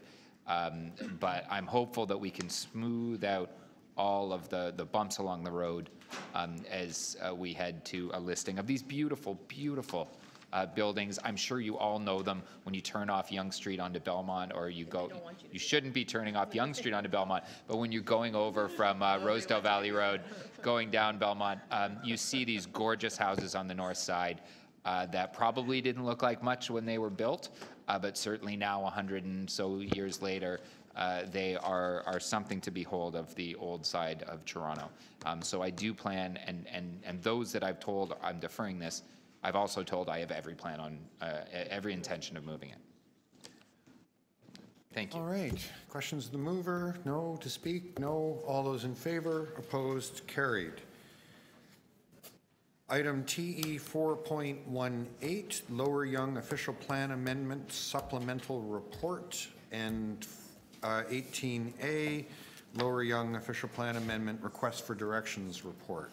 Are there any members of the public who wish to speak to the item? Any questions of staff? No? Councillor Cressy. So first of all, I can move the supplementary report, and I believe I also have to move the recommendations in the staff recommendations in the original report as well. So I will move both of those. And I'll make a few comments. First of all, a tremendous thank you to staff who were eagerly awaiting questions that I'm not going to ask them for years of work to get to this point.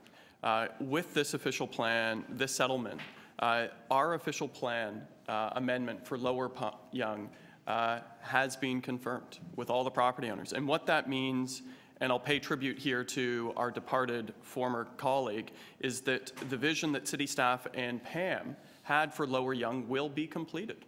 And that vision, and this is a neighborhood that will be built in the model that Pam would have wanted to see, and a model that has residential and commercial, that has 10% affordable, that will have a community center built into the condo, a new form of a vertical community center, 2 child care centers, a park, and we've secured space for an elementary school as well. Now we need to make sure the TDSB picks up the option on it, but we've secured the space. And so this, with today's settlement, all 3 property owners in Lower Yonge have settled on our OPA, and the vision that city staff and the planning department and PEN have will come to reality, and I look forward to helping to implement that. So thank you. Questions of the mover? No. Anyone else to speak? No. All those in favor? We'll just take it all as a package. All those in favor? Opposed? Carried. Okay. Item TE 4.19, 265 Street zoning amendment and rental housing demolition applications. Request for direction report. I have deputants. Andy Gort. Hi, Andy. Come on up, settle in. So you'll have 5 minutes and you can watch your time on the clock to my right.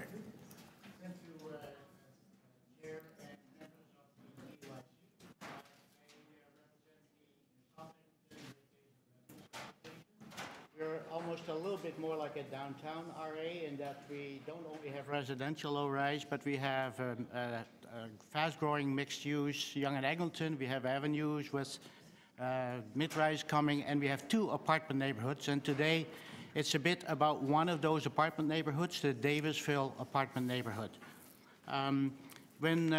We are keenly aware that when we're opposing development, there is a real shortage of housing and of especially affordable housing, so we don't take this lightly.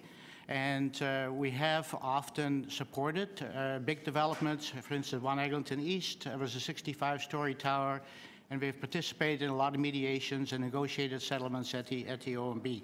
What we are looking for is for maintaining and protecting healthy neighborhoods and complete communities, and that's really a little bit what this is about.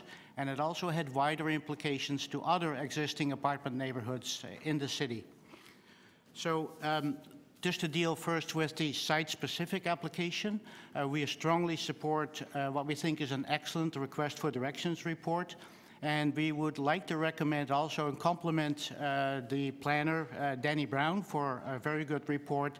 And in general, the team of Warren Tamir. We hear a lot of comments from the residents that the planners are very available, very open, and very helpful answering questions. So thank you very much to the city planning group that we get to deal with.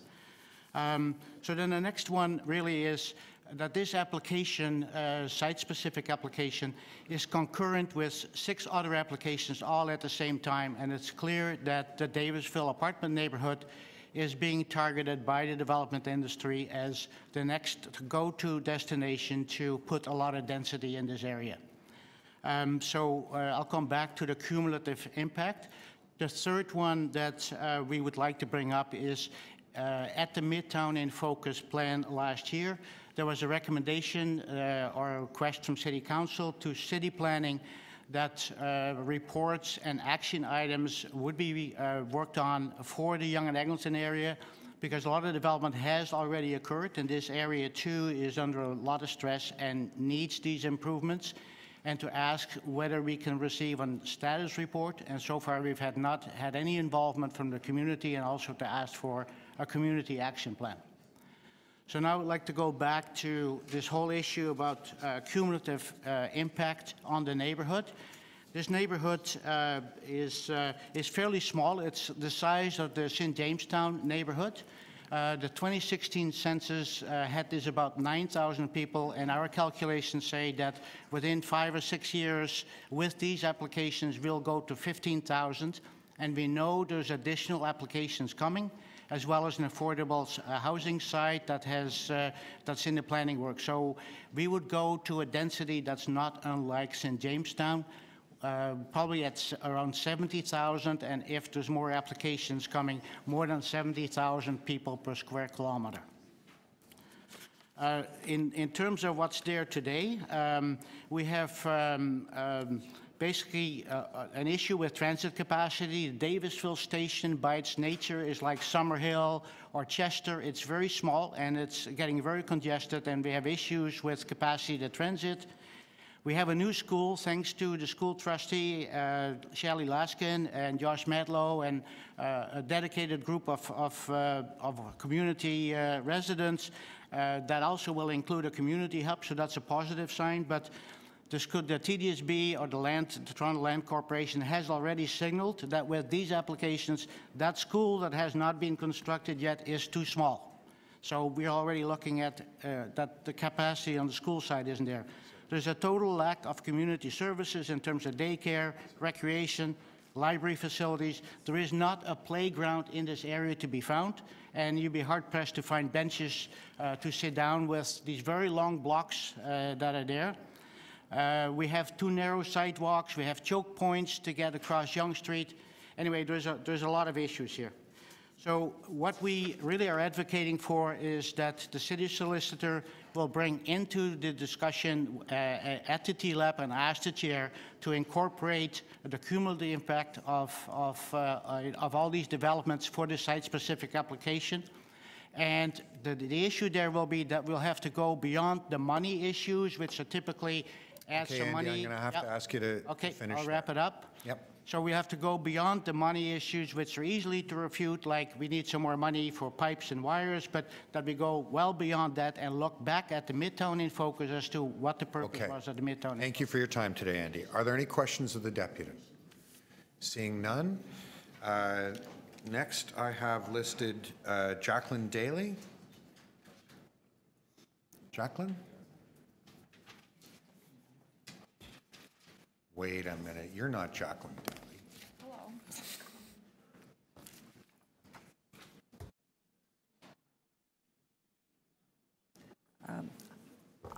I'm not Jacqueline Daly, and I'm not Cynthia McDougall.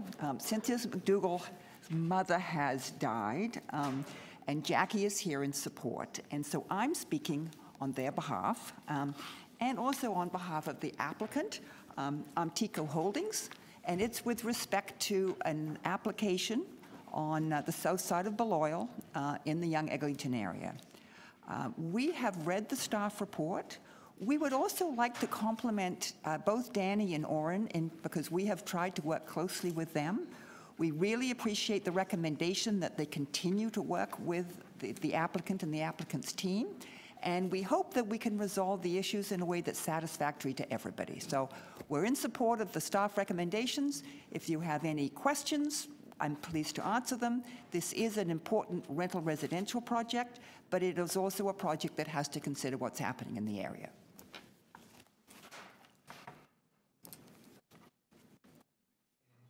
Any questions for the deputy? No? Okay. What have I got next?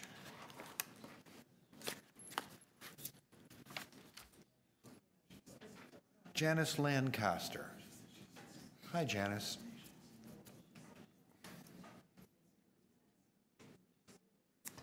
Welcome. Good morning. 5 minutes. I'll try to be short and sweet.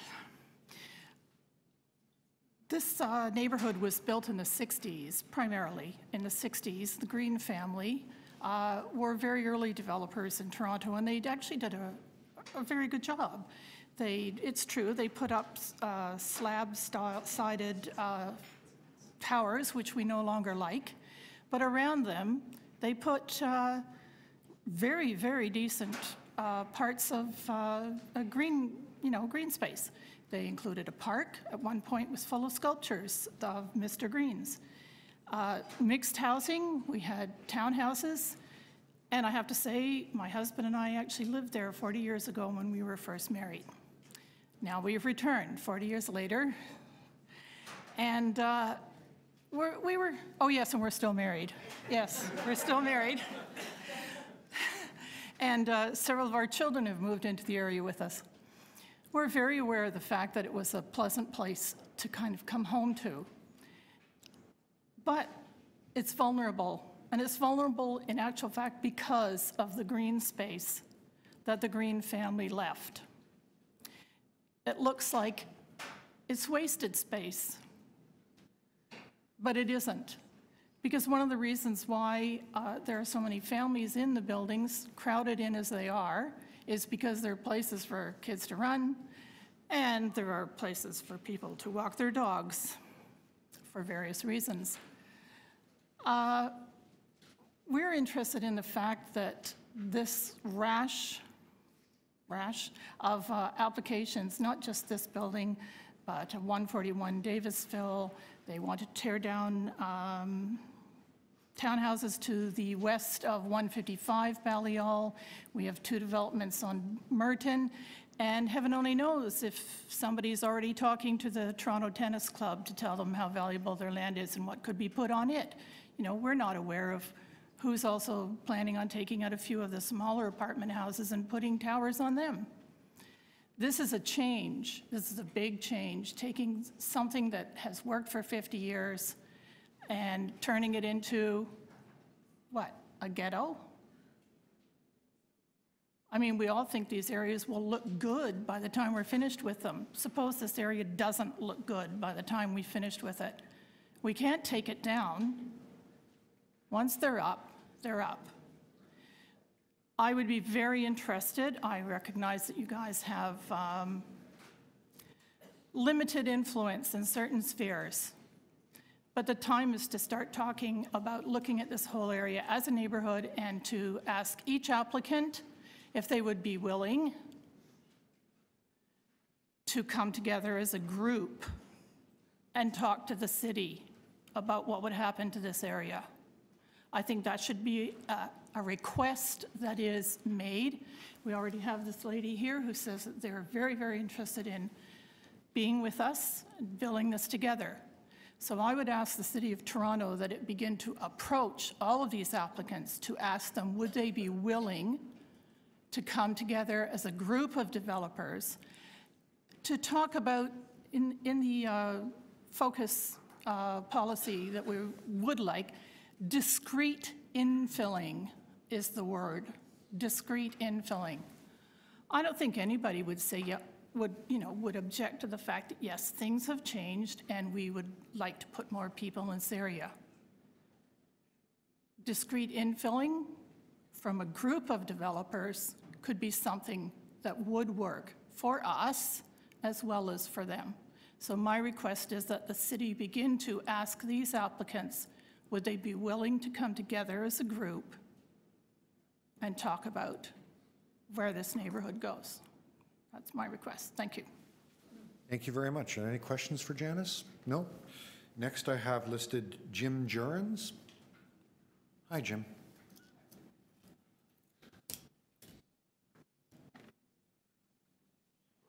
Hello, Mr.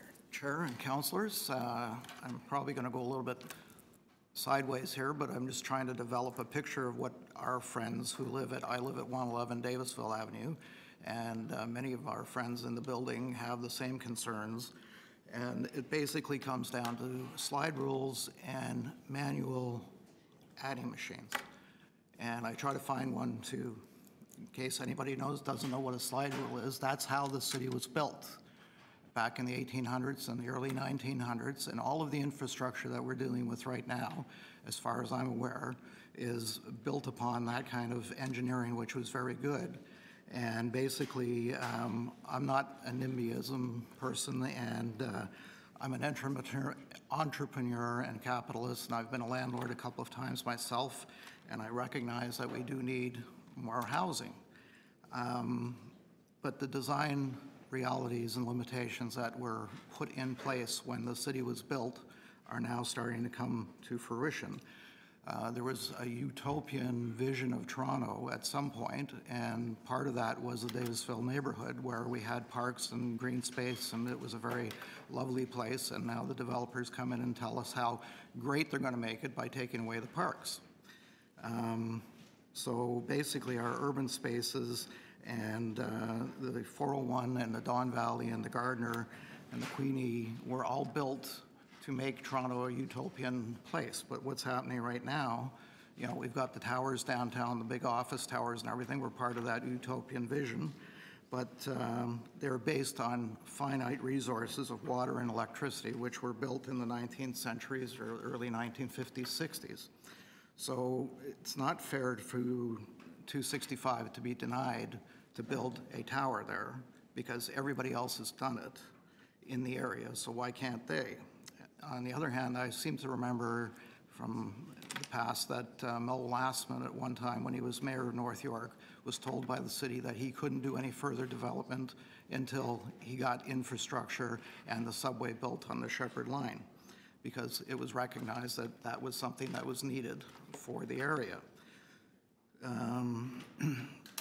I also seem to recall, as a landlord at one point, that we were told that we couldn't have infill of having basement apartments because that would be too much of a tax on the infrastructure. 401, when it was first built, was basically empty. I remember this very clearly. Everybody thought it was a folly. Why would you build something so big? Now it's totally full all the time, and it's design limitation, and I don't know what the actual numbers are, but if it was 100,000 cars an hour, everything is fine at that point. But then when you get to 100,010 cars, it doesn't just slow down, all right? It goes from 120 to practically stop because it's over capacity. The Don Valley was a great idea, except you've got a design flaw where you have 2 eastbound lanes of the 401 and 2 westbound lanes of the 401 and 3 lanes of the Don Valley all meeting at the 401, so it gets backed up.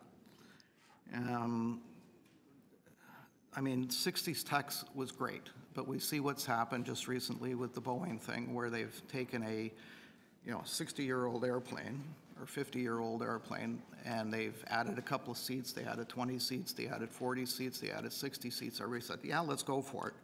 Then they added a modern engine from 2015 to a 1960s airplane, and we see what's happened. So what we're concerned about is that the city inspects buildings for the fire inspections, for the electrical, and then we have 650 Parliament. So 650 Parliament is not going to happen at 265. They're going to have pristine electrical systems. However, those tenants who are still out because of that electrical fire, there's a new substation that was built at Reese Street, because the one that was on John Street downtown, all of the transformers were 25 years past their effective life, and the Hydro knew that if one of those transformers went out, it would take down the towers downtown. They would, like, First Canadian Place would have no electricity for months because it takes that long to replace the electrical system. So because we're in a situation where there's so many developments going on there in that area, we are all concerned that I'm going to ask you for your final thought, please. Yeah, so we are at the point now where, with the electric cars coming on, 20, you can't get, you'll have to buy an electric Volvo. Where is all this going to come from? And I'm just concerned that there's no new lines or transformers in our area, and the sewer capacity, there is a straw that breaks the camel's back, and we need to consider the whole. Thank you. I'm going to stop you there. Are there any questions for the deputy? No? Thank you for your time today, Jim. Thank you. Are there any other members of the public who wish to make a deputation on this item? Is there someone hiding behind the pillar? Come on forward. You can just take a seat and tell us your name, please. Okay. My name is Diana Watson. Diana. W-A-T-S-O-N. It was spelled incorrectly the last time, so. I'm a member of the building, a tenant, at 268 Merton Street, and it's right behind this proposed building. So I'm on the south side of the building. And if you looked at that slide that was put up of city, we were the tiny, tiny little building at the bottom of all these buildings. So we're only about 6 stories high. And the bottom 3 are composed of tenants, and the upper 2 are composed of people with mild to medium dementia. It is a building run by the Ewart Angus Foundation, and it was built on the premise that this was a quiet neighborhood. And because people with dementia and seniors like to be quiet. We've been there, done that, and it's time to be quiet. So the thought of this building going up, there are quite a few issues. One is the right to see the sky. If you look at these pictures over here and here, how much of those pictures is occupied by sky. We really depend on it. And if I am going to look outside my window, I'm going to look up suddenly. Well, just to say that I've been able to look right through down a corridor up to Yonge and Eglinton because they're all low-rise buildings. Now, with this thing going up, it's about the distance between the two doors here, and I will look straight up, and I'll have to look way up there to see the sky. And I'll see a sliver of sky over there and a sliver of sky over there. That's how much sky I'm going to see. And so, you know, do we have the right to see the sky? Do we have the right for peace and quiet? A lot of the neighbors in the, or residents in the area are seniors. It's got the highest concentration of seniors, I think, in the city. So there's the issues of the seniors, there are issues of the disabled. And I just don't know where everybody stands on that or what we can do about it. So you have those issues. And then you have the issues of this building is built on the Mud Creek. And this is a concern. I went through, I'm a designer, have been a designer, and I went through the plans. I didn't see anything on the hydraulics report referred. They said they did the tests, nothing saying that they were building on the Mud River. So I'm looking up at this tall building, wondering if the foundations are good enough or whether it's going to topple over like some other buildings have done around the world. So, you know, seniors can't move easily. You say, oh, just go move somewhere else. Seniors have disabilities, they're tired, they just can't move. And so I don't know what's going to happen to the people upstairs because they won't understand from 1 minute to the next what's going on. So those are my issues, as well as the trees. When I look out my window, I can see about 15 trees, and the best ones are the 4 mature trees, which they're going to take down. They're going to take down most of the trees. And these 4 mature trees, when I came to the apartment and looked out the window, I looked out, and there were these lovely lacy things in bloom, and I thought, this is the apartment for me. And so that's what I'm going to lose. And lots of other people will have the same concerns. Thank you. Thank you. Are there any questions? No? Seeing none. Are there any other members of the public who wish to make a deputation? Hi, come on forward and tell us your name. Hi, Josh. How are you? My name is Barbara Carmichael, and I am one of the people who actually live at 265 Belloil Street on the 10th floor. So I have a lot of major concerns about a 29-story building going up immediately next door to me. I have made notes. I will confirm what Diana's already said, so I won't take up time saying that. But I am concerned about the fact that, first of all, the Davisville subway station. If you've ever been over there at rush hour going southbound and saw 3 or 4 trains go by that people can't get on, never mind the crowding, it's really bad. Also concerned about the fact that the 74 bus that goes down Mount Pleasant, if you try to take a bus down Mount Pleasant anywhere between 6 and 9:30, you're lucky if you could even get on the bus, which would probably mean the TTC is going to have to put more buses on, but that's not to do with me. I confirm what Diana is saying about the trees. We have lost so many trees already on Belloil. We are going to lose more. My concern is from an environment point of view. Without trees, where do we get shade? Without trees, insects like trees and butterflies like trees, birds like trees. What happens to all of that if we don't have trees?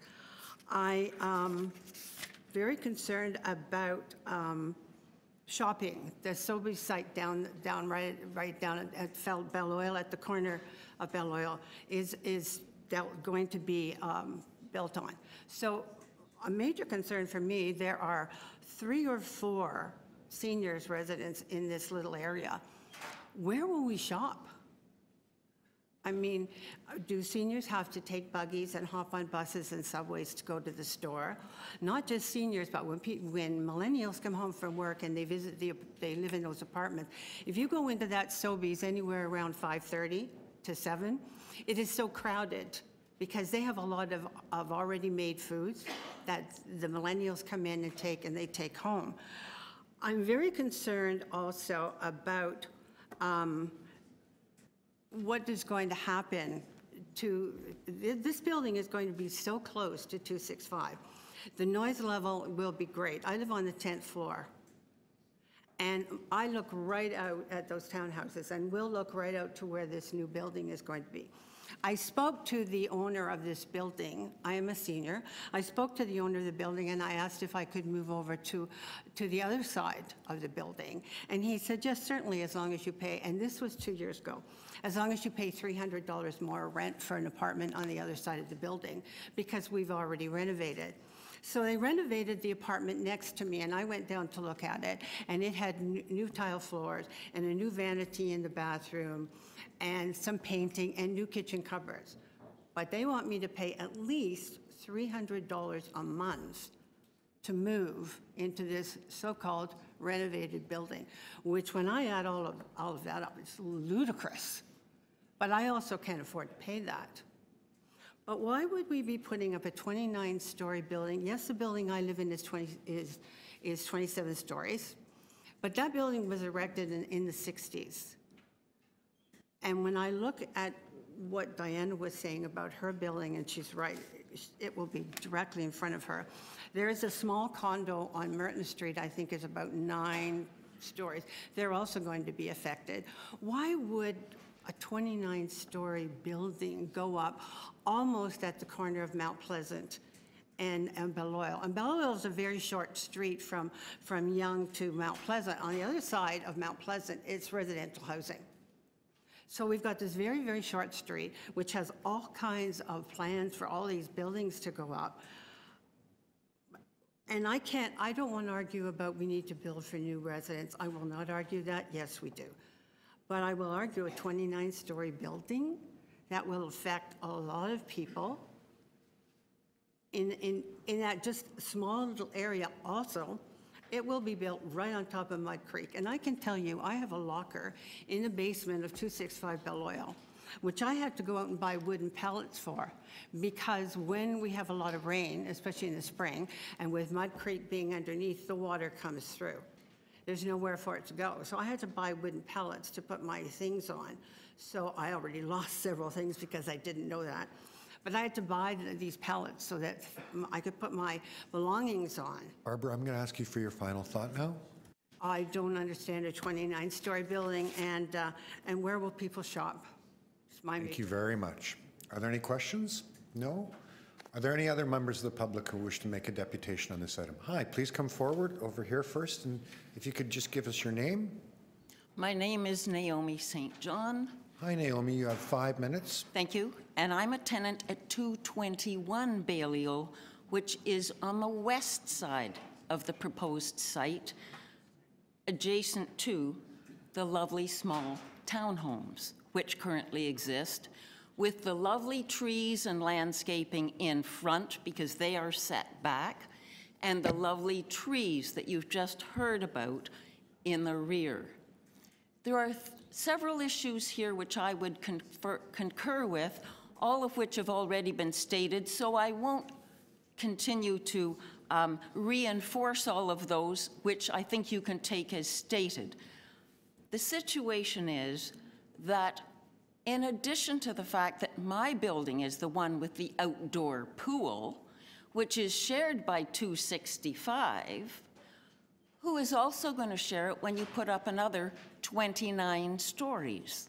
So you've got congestion already in a pool that is taken up by my building, and my apartment faces south. You're going to have the congestion from everybody coming over with their grandchildren and all their friends all summer from 265, as well as the people who live at 221 and are adjacent to this pool because it's right on our property and premises. But the fact is, you're going to put in something in between the two that will also create more traffic back and forth, coming and going with all the residents, their kids, their friends. Many people invite their friends to come and have their kids play in the pool as well during the summer. So apart entirely from the pool, from all the green space, which used to be called the Tower in the Park in this particular Davisville neighborhood, apart from the shopping at the Sobeys at the corner, which we will potentially lose for several years during construction, we're also looking at the fact that for seniors and people who walk in this neighborhood, there are a number of people. This is a walking neighborhood. This is going to be so affected by the amount of construction coming up in the next 5 to 10 years in this area that I would agree with the suggestion that perhaps we need to get all the potential developers who are already on the books here together to talk about how we maintain the future of this neighborhood. Because as my husband says to me, facing south, we overlook Merton and the beautiful belt line of Mount Pleasant Cemetery. Our next move as seniors will be south and over the wall into the cemetery. Thank you. Thank you for that, Naomi. Are there any questions? No? Seeing none, thank you very much. Other members of the public? Yes, please, if you could come forward and give us your name. Hi, my name is Caroline Gelber. Sorry? My name is Caroline Gelber. It's Hi, Caroline. Gelber. Hi. I echo a lot of the comments that my neighbors have already said, so I won't take up too much time. I live across from this proposed development site, so I have a lot of similar concerns to those which were already mentioned, especially Diana's comments about the right to see the sky. In terms of our view, we've got the 265 Beloyal building that's already up, and then 221, and the townhouse and small apartment complex that faces south on Beloyal. Our only view of the sky and the sun is that space that is now the proposed 29-story development area. So if that goes up, we will see no sky, and our precious morning sunlight, when I look at the sun shadow report, will be gone. So I'm concerned about that. I also looked at the traffic report, and as mentioned before, Beloyal is a really small street. There's no traffic light at the corner, and there's proposed 138 parking garage that is going to enter and exit onto Beloyal, with 40% of the traffic going north and south on Beloyal. And the report said that there won't be an impact, but it only looked at 3 other proposed developments in the area when it was looking at the future traffic impact, and there's much more than 3 proposed developments that are going up in this neighborhood. So I think, as Andy said, the cumulative impact of all these developments is absolutely going to have an impact on traffic, especially on this small street where there is no traffic light, and 40% of that traffic is going to be funneling onto Mount Pleasant. There's certainly going to be an impact. And just to iterate what Andy said about schooling and lack of daycare spaces, I am a parent of young children, and this is a big concern to me, making sure that there's a place where my kids could go to daycare, where they can attend school, and that there's green space and parks for them to play in is very important for young families. Thank you. Thank you very much, Caroline. Are there any questions? No? Thank you. Are there any other members of the public who want to make a deputation here on this item? No, I'm afraid not. I'm sure you didn't forget. Yeah. Okay. So we've heard a lot on this. Are there any questions? Oh, you haven't had a chance yet, sir? Please, you could give us your name. My name is David Cram. Hi, David. I You have live 5 at minutes? 268 Merton. My third year now living here in Toronto. And I really have very little to add to the comments that have already been said. They've been put so eloquently. But I'm haunted by the question, how does this improve our neighborhood? How does this improve our city? And it haunts me, and I'm hoping to find some answers, and I'll keep searching for them. I don't need much time except to express my thanks to my neighbors. Wonderful people. Thank you so much. Thank you. Thank you. Okay, we'll take it into committee now. Are there questions of staff? No, seeing none. Councillor Matlow. I'm very happy to move the recommended request for directions along with the motion that you'll see in front of you, which I worked on with the city solicitor to request that the LPAD does consider the cumulative effects of the large number of proposals in the Davisville Village neighborhood. My neighbors said it as well as anyone could. There is no one that I've heard from, and you've heard from a number of them today, who were very sensitive to this consideration,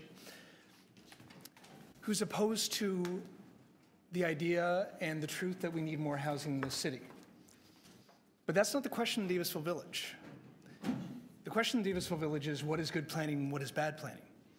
And if there wasn't a question of that, then we wouldn't have a planning department, and we wouldn't consider how to ensure that we do have physical infrastructure and school capacity and recreation capacity and transit capacity and green space and childcare. We want a great quality of life both for the existing residents of this neighborhood, but also for those who we welcome into the neighborhood. But if we don't have those basic social services and infrastructure, that's not good for anyone. And that's why we need to not only fight this development ad hoc, but we also need to consider the cumulative effects. When these buildings were built in the 60s, they were built as what was called Tower in the Park. They got density bonuses, they were able to get taller buildings, but the agreement was at that time that there would be green space, there'd be open space around it. Now, what the development industry wants to do is they want to start infilling into that green space. And in this development in particular, I'm just going to borrow from the staff report itself. This proposed development is not consistent with the provincial policy statement. It doesn't conform with the growth plan for the Greater Golden Horseshoe. It doesn't conform with our own official plan.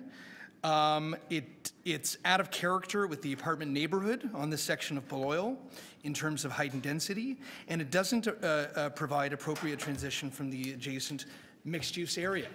It doesn't meet our tower guidelines. It doesn't meet our separation distant requirements. It's a really bad proposal. This is not about housing. This is just a really bad proposal, and it's a greedy effort to try to make as much money out of every inch of land in Davisville Village as they can, and it's fundamentally wrong. Now, we initiated the Midtown in Focus plan. That's being held up by the minister in the Doug Ford government, and we're trying to get that implemented so we can actually see it through to fruition. Councillor Wong Tam and I and many others led the effort to fight to reform the Ontario Municipal Board, and now Doug Ford is piecemeal starting to roll back some of the reforms that we were able to achieve. But we have to draw a line in the sand. And when it comes to Davisville Village, it's true. I mean, one of the residents earlier said, try to get onto the subway in the morning or afternoon rush hours. You really can't. This isn't rhetoric. It's not exaggeration. One is normally waiting as train goes by, as another train goes by, to try to stuff themselves into that train. It's true what was said about the school capacity. In fact, the school board had to take the 6th grade classes out of all the local elementary schools and move them into Hodgson, into the middle school, because there wasn't enough space for the K, and now they're going to face questions about K to 5. We are adding a new recreation center at the new Davisville School. We're doing improvements to El Green Lane. There are things that we're incrementally trying to push back on, but the pace of catching up is being outpaced by the new proposals coming in.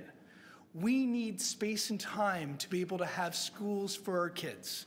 We need that space and time to have enough green space and playgrounds for all. We need that space and time to ensure that there is that recreation center built and that it's actually completed. We need space and time to make sure that the pipes and wires are meeting the needs of the local residents. I mean, it's one thing to demand enough school capacity, but at the very least, one should be able to expect that the water turns on when you turn the tap. And that's for the existing residents and new residents in the future.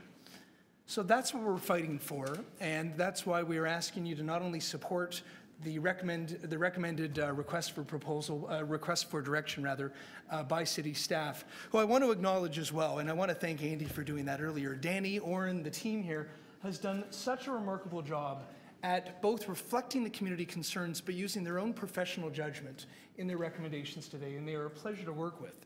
They understand these needs. That's why they supported Midtown in Focus. But what we need now is to oppose the wrong developments like this, like 141 Davisville and others. We need to, and I know my time is running, so I'll just complete it on this.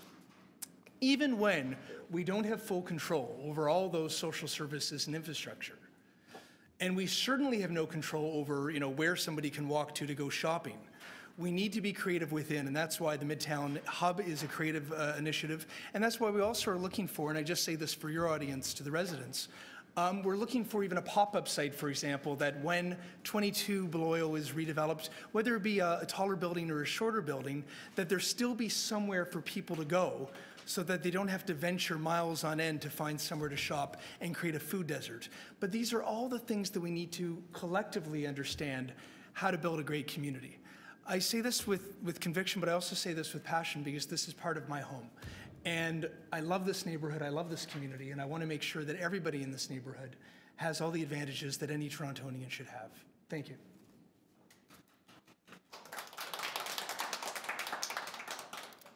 I'll allow that. Are there any questions of the mover? Anyone else to speak? All right, you have the motion in front of you. All those in favor? Opposed? Carried. All right. So next, item TE 4.20, front yard parking appeal, 34 Ellerbeck Street. I have a deputant listed, William Habkirk. William, are you here? No? No, William? Okay. Are there any other members of the public who wish to make a deputation on this item? Yes, sir. Please come forward.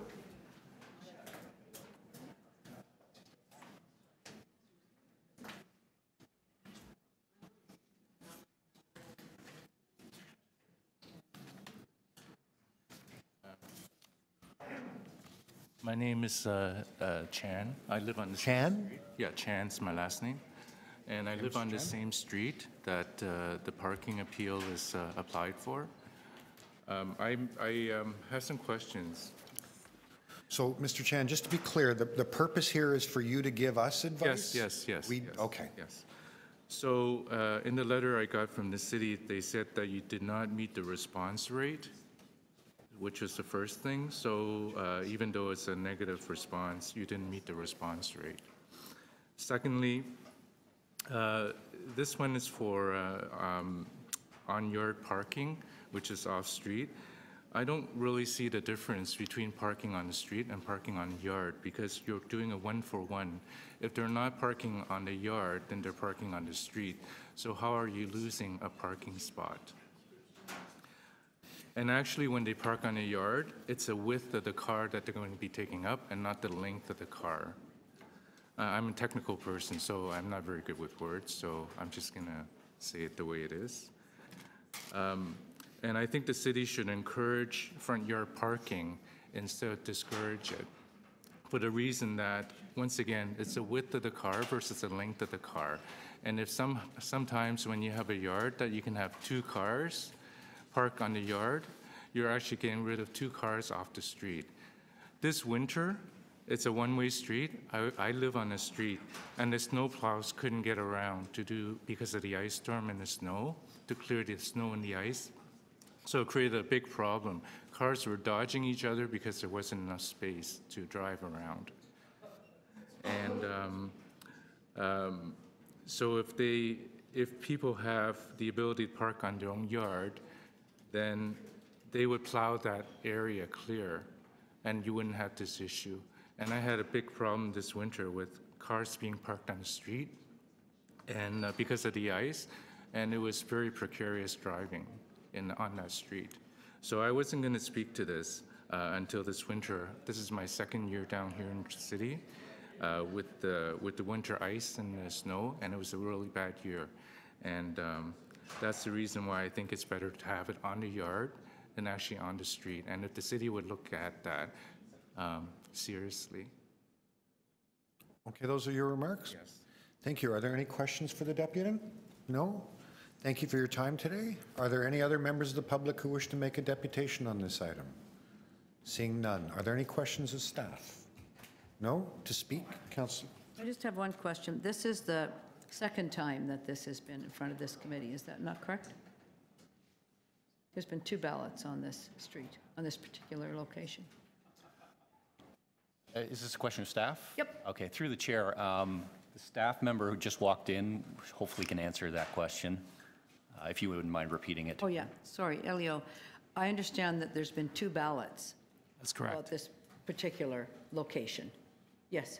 That's correct. 2 ballots, and both of them have been a negative Correct. response. And the staff is saying it's a negative, it's a turn down. Yes. For the staff. Okay, thank you. Any other questions of staff? Nope. To speak, Councillor Fletcher.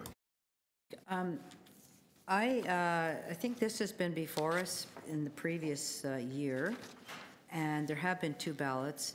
And as we know, I don't support the moratorium. Will be moving north. This is actually still the old city of Toronto, where Councillor Jack Layton had put a moratorium on permit parking, not permit parking, on front yard parking when he was the councillor there. And this is, unfortunately, with the Ward 29 and 30, that came off. So I don't have any hesitation about simply saying that we will just deny this front yard parking. And I look forward to discussing how we're going to deal with merging moratoriums at this particular committee from wards that had moratoriums and now have a ward that didn't have a moratorium. And I'm looking to you, Mr. Chair, to figure out how we're going to be able to do that. If it's simply a motion, how we would do it.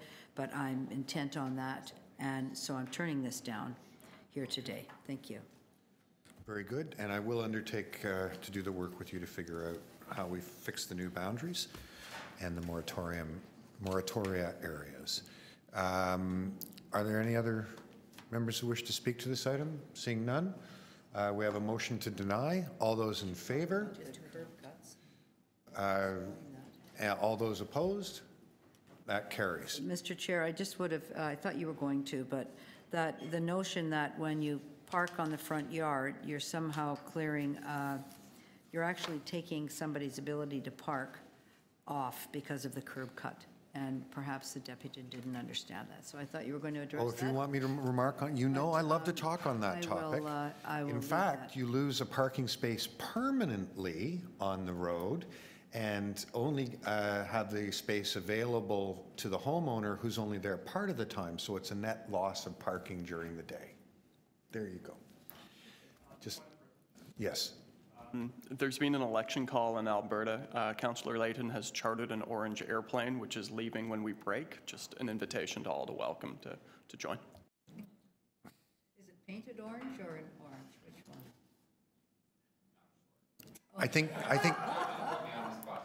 I think Councillor Cressy's just having a little bit of fun with us. I see. Although, best of luck to all of those who deserve to win in Alberta. Way to be nonpartisan. That was actually deeply partisan.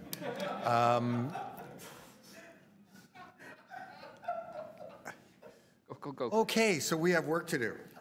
We're elected officials after all. Toronto East York Community Council, item 4.21, application to remove a private tree, 21 Queensdale Avenue. Are there any members of the public who wish to make a deputation on this item? Seeing none, that's Councillor Fletcher. Yes, thank you. And last month, our community council was kind enough to defer this so I could do a site visit, and I've done my site visit, and I'm satisfied that this tree is in good shape and that there's enough space in that yard to do other things. So I will be supporting the staff recommendation, which is to deny the removal. Okay, all those in favor? Opposed? Carried.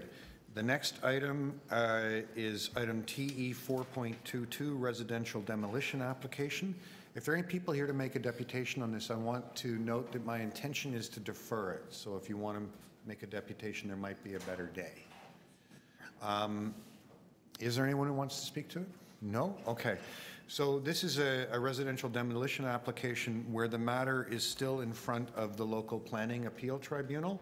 And in my view, we shouldn't consider the demolition application until after the tribunal has ruled. So I'm going to move to defer it until the local planning appeal tribunal decision is received. All those in favor? Opposed? Carried. Item 4.23, residential demolition application 363 to 365 and 367 Yonge Street. Are there any members of the public who wish to make a deputation on this item? Seeing none. Questions of staff? No. Councillor Wong-Tam. Yes, thank you very much. I'd like to move the alternative recommendation and to approve the demolition.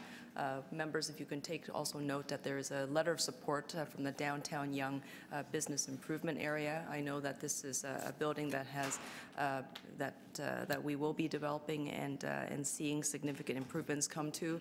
There are benefits coming to Ryerson University as well as local streetscape improvements for the adjacent area. All this being said is that these particular properties, fortunately, their time has come, and they'll be hopefully coming down. Okay. Anyone else? No, it's to move the alternative recommendations. There's two recommendations. So you have to pick one or two. There's no alternate, they're both in red. You move to motion 2, which is to approve? Motion 2. Okay. So members, we have in front of us motion 2 from this report, which is to approve the application, even though it's numbered 1 here. All those in favor of approving? All those opposed? Well, given that I'm the only one who voted, my vote carried. So that's approved. Item TE 4.24, refusal of an application for a Boulevard Cafe permit located at 1715 St. Clair Avenue West. Are there any members of the public who wish to make a deputation on this item? Seeing none. Questions of staff? Councillor Bailao. I would like to grant the patio application. It has a lot of community support and is a wonderful little community coffee shop and hub in the community. Okay, so we have a motion in front of us. All those in favor? All those opposed? That carries. Item 4.25, refusal of a Boulevard Cafe permit application located at 299 Augusta Avenue. Are there any members of the public who wish to make a deputation on this item? Seeing none. Questions of staff? No. Councillor Layton. Yes, I have a motion that Yeah. there should have been. No, I was told there was. Came up during the agenda briefing, as I recall. Maybe it's just, We're just, maybe it's, the intent must be for number 2. I thought there were additional conditions that applied. So I'll move the alternate recommendations to approve. sorry? I'll move the alternate recommendations to approve.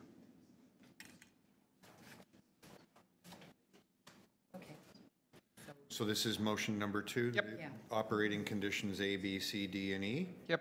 Okay. So members, we're moving the second option. All those in favor? Opposed? That carries.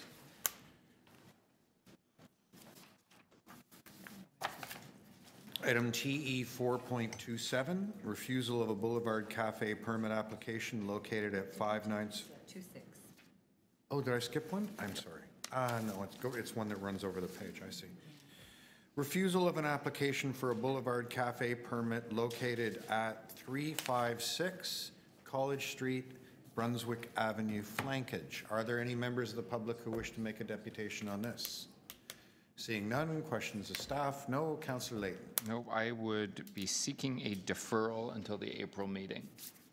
Okay, so there's a motion to defer until the April meeting. All those in favor? Opposed? That carries. Now, item TE 4.27, refusal of a Boulevard Cafe permit application located at 596 College Street, Clinton Street, flankage. Are there any members of the public who wish to make a deputation on this item? Seeing none, questions of staff? No. Councillor Layton. Yes, I would like to seek a deferral until April 22nd. Members, we have a motion to defer until the April meeting. All those in favor? Opposed? Carried. Item 428, refusal of a Boulevard Cafe permit application located at 413A Spadina Road, Lonsdale Road, flankage. I just want to take this moment to note, you can tell when it's spring when we get the Boulevard flankage applications. Are there any members of the public who wish to make a deputation on this item? Seeing none, questions of staff? No. Councillor Matlow. I'm going to defer this sine die. Okay.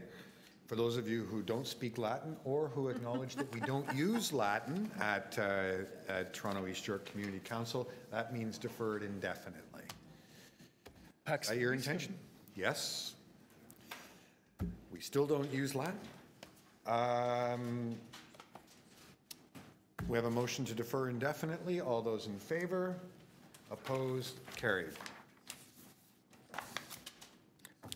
Item TE 4.29, refusal of a Boulevard Cafe permit application located at 1091 Queen Street East, Winifred Avenue, flankage. Are there any members of the public who wish to make a deputation on this item? Yes, we have someone. Thank you for your patience in waiting for your item. What's your name, please, sir? My name is Gaius. Gaius? Guy? Guy, you have 5 minutes. Thank you. So I own the cafe with my partner, Yuna Hong, and been living in the neighborhood for about 13 years. About 3 years ago, we sort of decided to make a little bit of life change and purchased a small building on Queen Street. Moved into that building. We renovated the second floor, so we actually live above the cafe, and renovated the bottom floor and opened the cafe. It's a concept that is connected to the community. We work a lot with gyms and trying to promote, health within the community.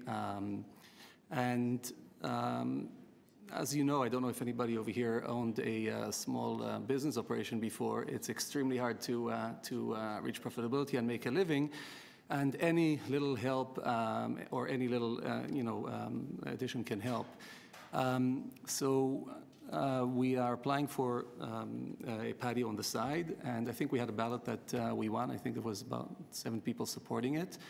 And to the people that were not supporting it, I'd just like to say that it's a daytime cafe, so we're open, we're not open after 6 o'clock in the evening. No alcohol, no waiters, so there should be very minimal sort of noise infraction on the street.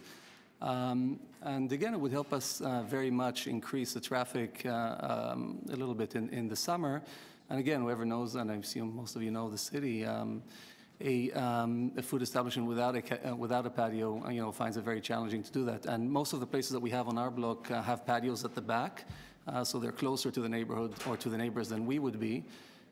We don't have any room in the front, so we're requesting to have the patio on the side. Thank you very much. Thank you. Are there any questions of the deputy? Seeing none, any questions of staff? Nope. No? Councillor Fletcher. I'm very happy to not support the staff report and to grant the patio here today. It happens to be right next door to the Mimosa Brooklyn Tavern, so got a little strip of Queen Street here that making history. And this is an area that can use this type of animation, and it is supported by the community. So I think that there's enough clear way from what I've seen, and it has this community support, so I'll move to support this. And I have the motion. Yep, that's up. Thank you. Anyone else to speak to the item? No? All those in favor? All those opposed? That carries. Thank you very much. Next, we have refusal of a Boulevard Cafe permit application located at 1975A Queen Street East, Waverly Road flankage. Are there any members of the public who wish to make a deputation on this item? Seeing none. Any questions of staff? No. Councillor Bradford. I'd like to move an alternate recommendation, please. So this is to strike the refusal and instead Yes. Permit with conditions. permit with conditions. Permit with conditions. We did a poll on the street. The residents were in favor, so we're going to move forward with this. Okay. Any questions of the mover? No. Anyone else to speak? No. All those in favor? Opposed? That carries. Okay. Item TE 4.31. Report on the issuance of a Boulevard Cafe permit located at 537 College Street East, Euclid Avenue flankage. Are there any members of the public who wish to make a deputation on this item? Seeing none. Questions of staff? Oh, here we go. Very well, thank you. Could you tell us your name, please? My name is Hae-Soon Chung. Very well, thank you. You I have feel 5 kind minutes. of ungrateful because this application actually has been approved. It's an existing one, so it's a transfer, and on the transfer, it stipulated that it needed council committee approval. Having said that, we made a couple little changes on the existing patio, so we're asking for just a 5 centimeter increase, 5 square meter increase on the site plan, and we built new planter rails. We put in new awnings, and we were hoping to actually get the south plank extension time to 11 p.m. I've actually reached out to Mike Layton's office, and they have approved or given support. So with this application, it's a transfer of the same conditions. Hello, Mr. Mike Layton. So I was just making sure that with this application that is going to be submitted, that these changes are reflected in the application and approved as such. The Dog and Tiger Public House, College and Euclid. Have you been there? Excellent. All right, perfect. So we want the patio to be open for the summertime. Yes, because I live right on Euclid as well. I live right up the street. Okay. Okay, now that we've sorted that out, are there any formal questions for the? No? Thank you very much for your time today. Thank you so much. Are there any other members of the public who wish to make a deputation on this item? Seeing none. Questions of staff? No. Councillor Layton. As has been alluded to by the deputant, we have a motion. Have the motion up, please. It's quite a bit lengthier than was made out to be, but I think that this captures what was intended to be captured. Okay. I'm.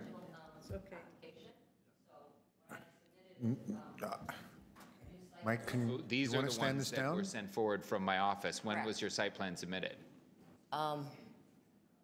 Should we stand this down Why don't for a we minute? stand this down for Okay. a minute? I'll get my staff in the room. So we'll hold this item for a minute while Councillor Layton does a little bit more work on it. Okay. And we will move to, I've lost the plot here.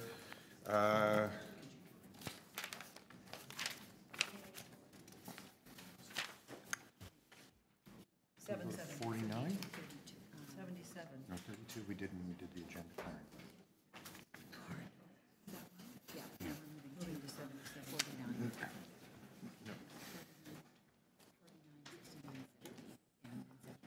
Okay, so Councillor Layton held 49. Councillor Matlow, are you in a position to deal with item TE 469, traffic calming speed humps Highbourne Road? I've been in that waiting position for for a long time. Well, air Are you ready? traffic control has just called your number, sir. I'm here, I'm willing, I'm ready. Do you have anything? You have my motion? Yes. So I hereby move. Can you check with that? Okay, so you have a motion to waive the petition and polling requirements of the traffic calming policy, et cetera, et cetera. All those in favor? Opposed? Carried. How do you want to handle it? So we could, can I talk to you for a sec, Brad? Can we just have a second? I'm trying to get 6 or 7 different items sorted out.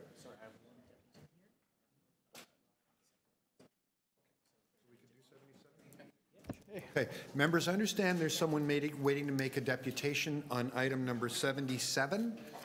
That's the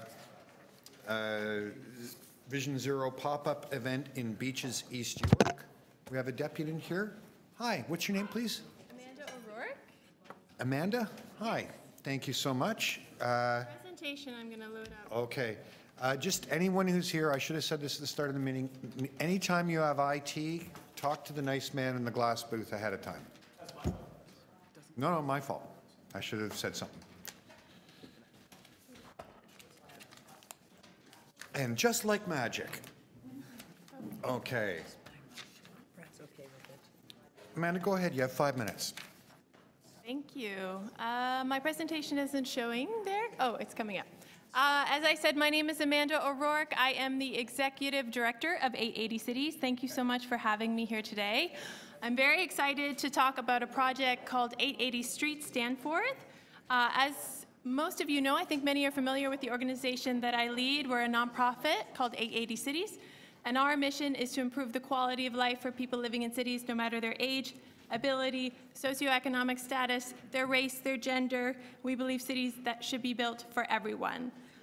Over the last 12 years, we have been challenging cities on the way they design their streets and public spaces by asking a simple but we think very powerful question, and that is, what if everything we did in our cities was great for an 8-year-old and an 80-year-old?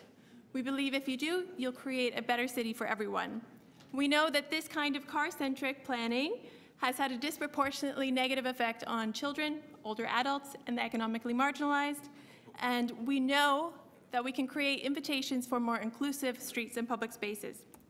And this is the work that we've been doing around the world for 12 years in about 300 different cities. The framing for our organization is really about reclaiming the right to the city for everyone. We are trying to claim the right to mobility, the right to public space, and the right to participate in our cities. But the right to mobility is what brings me here today to talk about 880 Streets. We know that the city has taken action on Vision Zero. The city has a commitment to eliminate fatalities and serious injuries on city streets to create a safe and healthy city. 880 Streets is about that as well. So 880 Streets is a collaboration between 880 Cities and the Better Block Foundation, a US foundation. And it's really important to note how this story started. It started with another fatality on our streets. Someone was killed.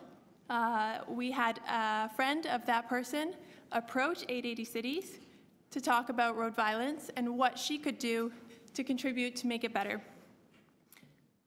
We talked a lot about what we possibly could do as an organization to elevate the conversation on road safety in Toronto.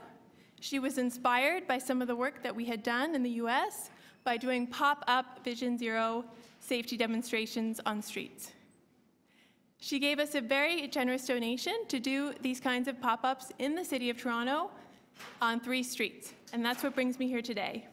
Our goals with 880 Streets is to elevate the conversation on road safety in Toronto, to demonstrate that change can happen with the community support, and demonstrate the design interventions for creating safe streets.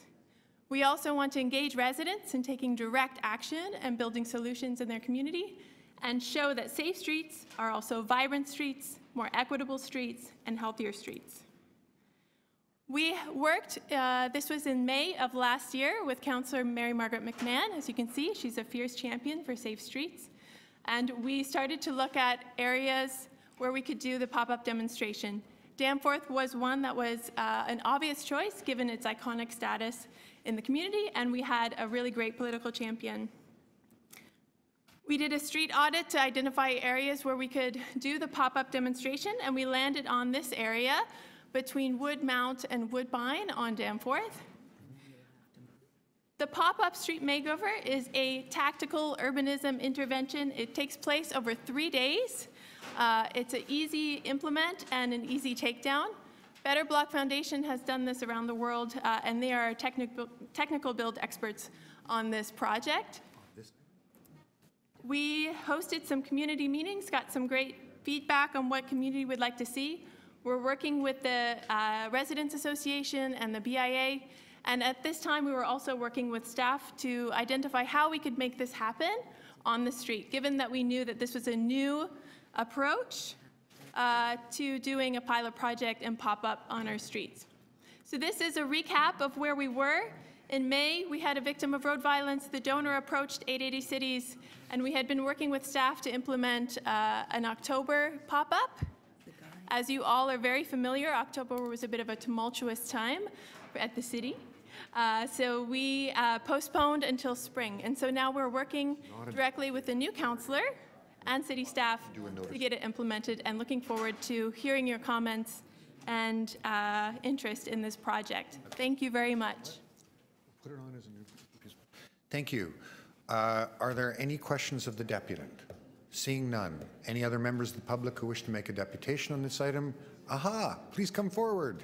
Mr. Chair, just before we hear from our friend, I am going to have to leave at 2 minutes. So I'm very much supportive, and I've told Councillor Bradford, great idea, and I've showed him the motion that we elevate this along the whole Danforth, and Councillor Perks has that. So appreciate your support. Good job. I'm off. Thank you. All right.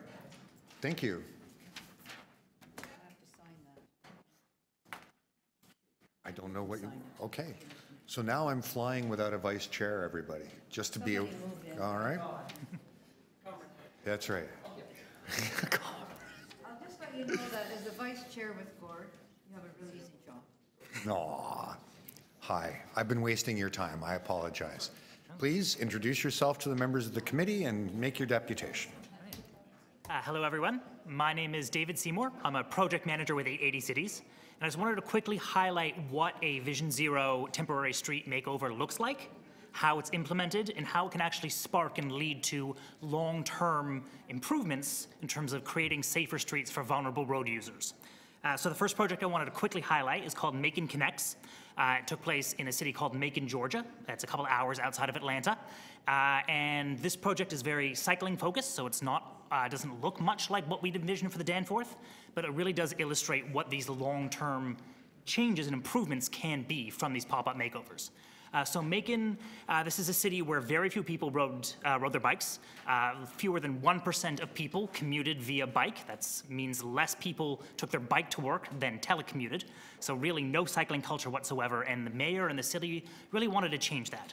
So we worked with them and with Better Block on creating an 8-mile-long temporary pop-up separated cycling network. It was the world's largest pop-up separated cycling network. And we built it out over 4 days with members of the community using roller paint and green paint and vests and stencils. And then we tested out this 8-mile-long pop-up. And it was originally supposed to last for 2 days, but the mayor loved it so much he extended it for a week. And then we rigorously studied and gathered data on the impacts of it, and amongst other things, found out that cycling counts increased by 854% over the course of the pilot. And some of the great things that came out of it is that previously no one at the city of the Macon had been working on cycling infrastructure, and now have staff dedicated to it as a result of this Vision Zero pop-up. In Macon-Bibb County, they had no cycling master plan, but they now have a committee dedicated towards creating that. Resident advocacy groups started popping up, advocating for more Vision Zero initiatives and better road safety. And most of all, as a result of this pop-up, the city is now building a permanent separated cycling network. So these projects really can lead and spark long-term change. The other example I wanted to talk about is an example from Akron, Ohio. And this actually does look a lot more about what we'd envisioned for 880 Streets Danforth. So this is Kenmore Avenue in Akron. As you can see, it's 2 lanes of traffic each way with a lane of parking on either side. There used to be a streetcar that ran down the middle of the street until it got torn out in the 60s. And since that happened, the brick and mortar businesses have really suffered, and there have been a lot of road fatalities and serious injuries on the street because it's really become just a thoroughfare for traffic for people getting to and from the downtown.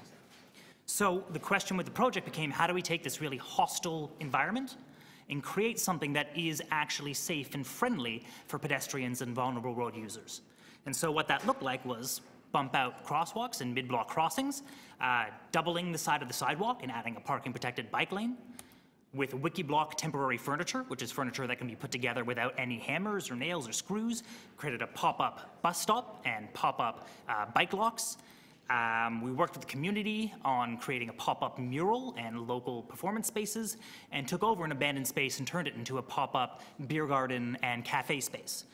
And so you put all this together and you see that creating a real Vision Zero street doesn't take much more, doesn't have to take much more rather, than paint, a little bit of planters and pots, and some community work and input. So with all these ideas, and with the ideas we gathered from the community engagement process that Amanda talked about, we submitted to staff a basic concept plan design for what 80th Street Danforth would look like. And again, these ideas are really quite simple, but we were really looking at things like, as soon as the slide, there we go, oh, a bit too far.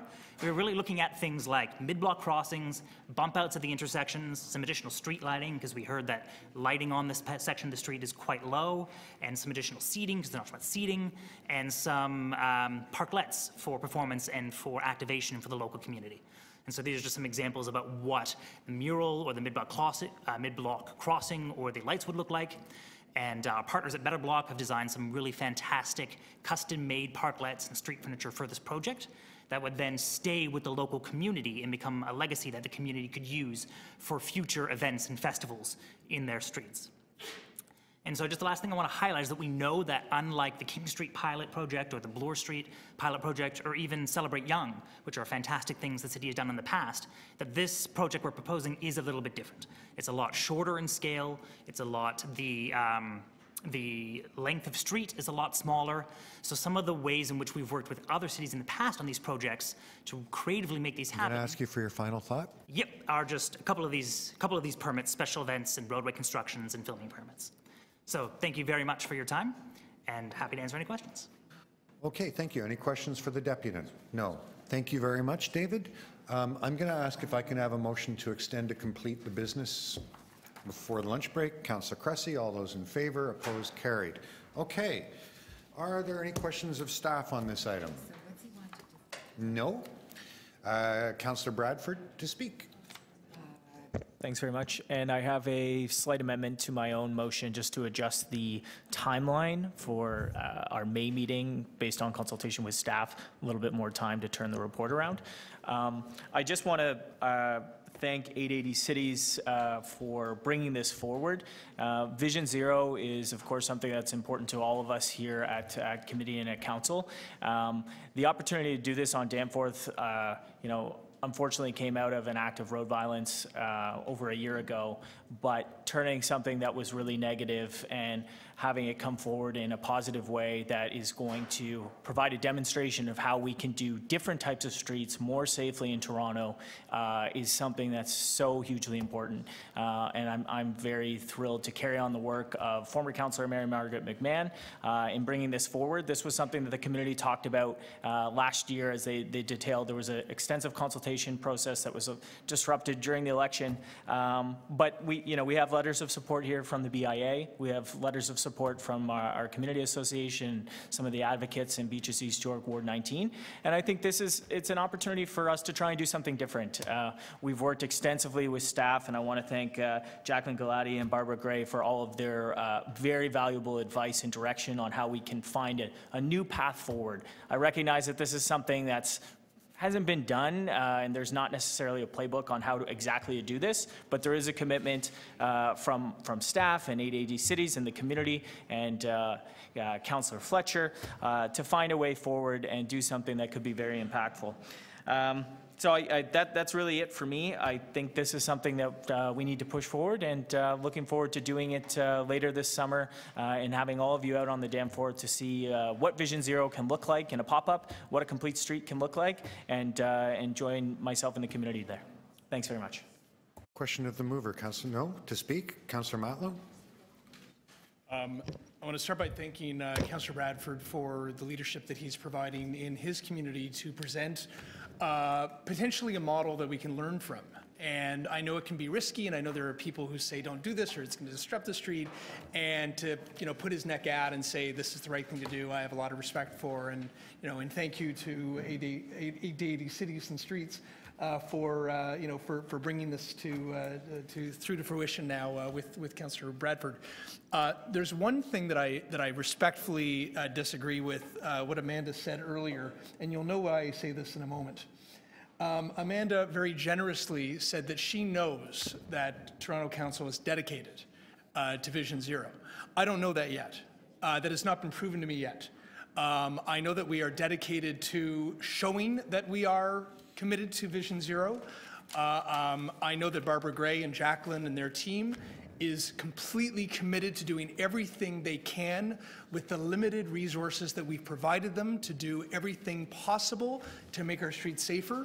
But I have not seen a dramatic change in our city with respect to redesign and reconfiguration of our streets. I have not seen physical infrastructure change to the level and at the pace that one would expect if we are really dedicated to Vision Zero.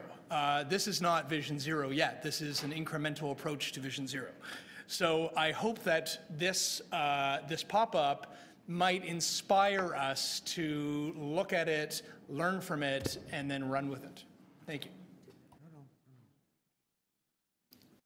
Okay, Councillor Wong-Tam, you wanted to say something? Yes, thank you very much. I'd like to also lend my voice in support to the motion before us, and also the work that and the recommendations that have come forward from Councillor Bradford. I want to thank 880 Cities for very succinctly in 10 minutes capturing some of the tremendous social benefits and transportation benefits that come from these type of interventions that happen, that they're leading in urban dialogues across the world. I do want to highlight one particular thing.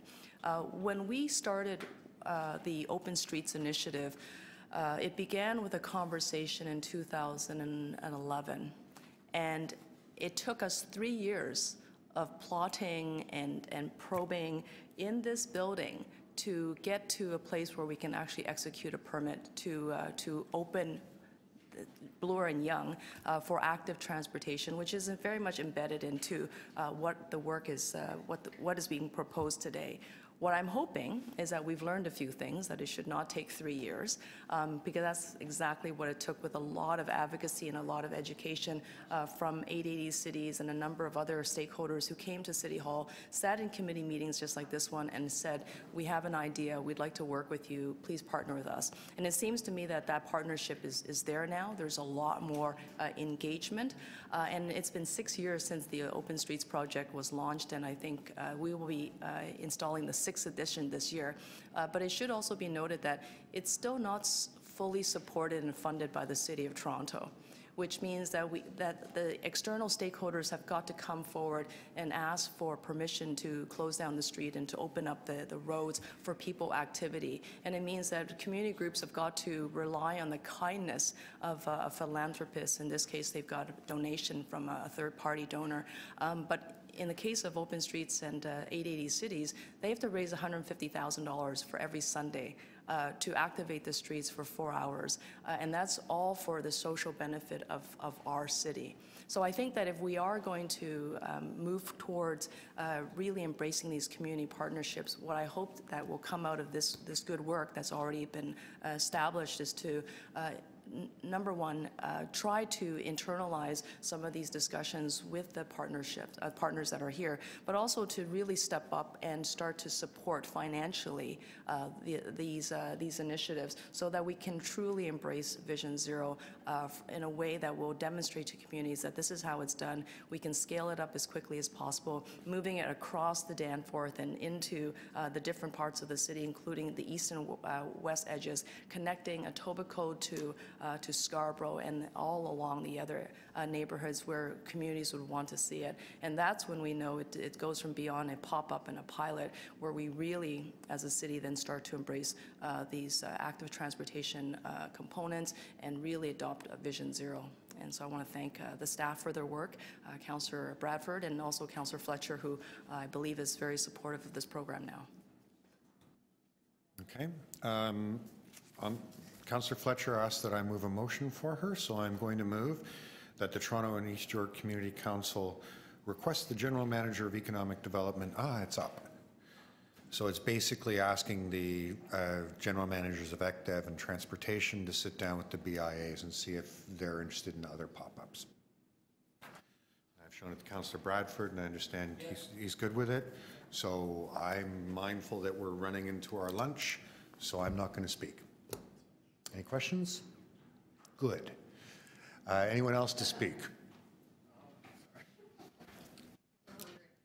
Councillor Cressy read my face there. Okay, so we're going to vote on, why don't we just take it all as a package? All those in favor, opposed, carried. So if we could, we have 4 little bits of business to clean up. First, item TE 431. It's the Boulevard Cafe permit at 537 College, Euclid flankage. I understand, Councillor Layton, you've got something sorted out there?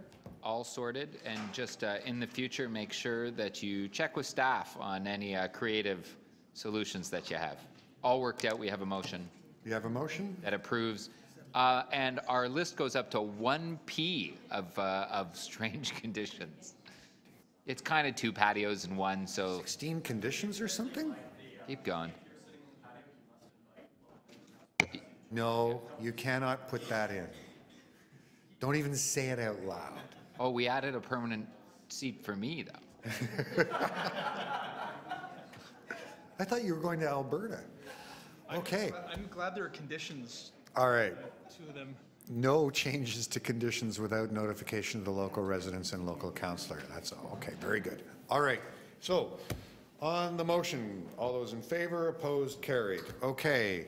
Next, TE 49, construction staging area 484 Spadina. Councillor Layton. Yes, I believe there is a motion. We have a motion. All right. About protecting 2 southbound lanes through the intersection of Spadina and College.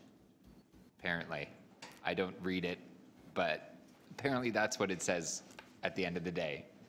Okay. All those in favor, opposed, I don't carried. see it there, Item but it's there. 4.70, traffic calming speed humps, Tranmere Avenue. Very convincing. Councillor Matlow. The intent of it was clear. Okay, waiving the notice, bylaw. Okay, good. All those in favor, opposed, carried. TE 4.79, it's the liquor license events. I had a couple of you had an interest in this. Councillor Layton. I have a motion. Has a motion. Stop making up events and staying open till 4. If I could make that a motion, I would. This is just approving the April events that I had previously agreed to, and not 2 more events that were added on without anyone's knowledge. So naughty, naughty Jimmy the good, but Jimmy good for the bout. Okay. All those in favor? Opposed, carried. Councillor Wong-Tam, I believe you had a motion. Oh, I did it in the wrong order. We'll just keep the motion sitting there. Councillor Wong-Tam to speak.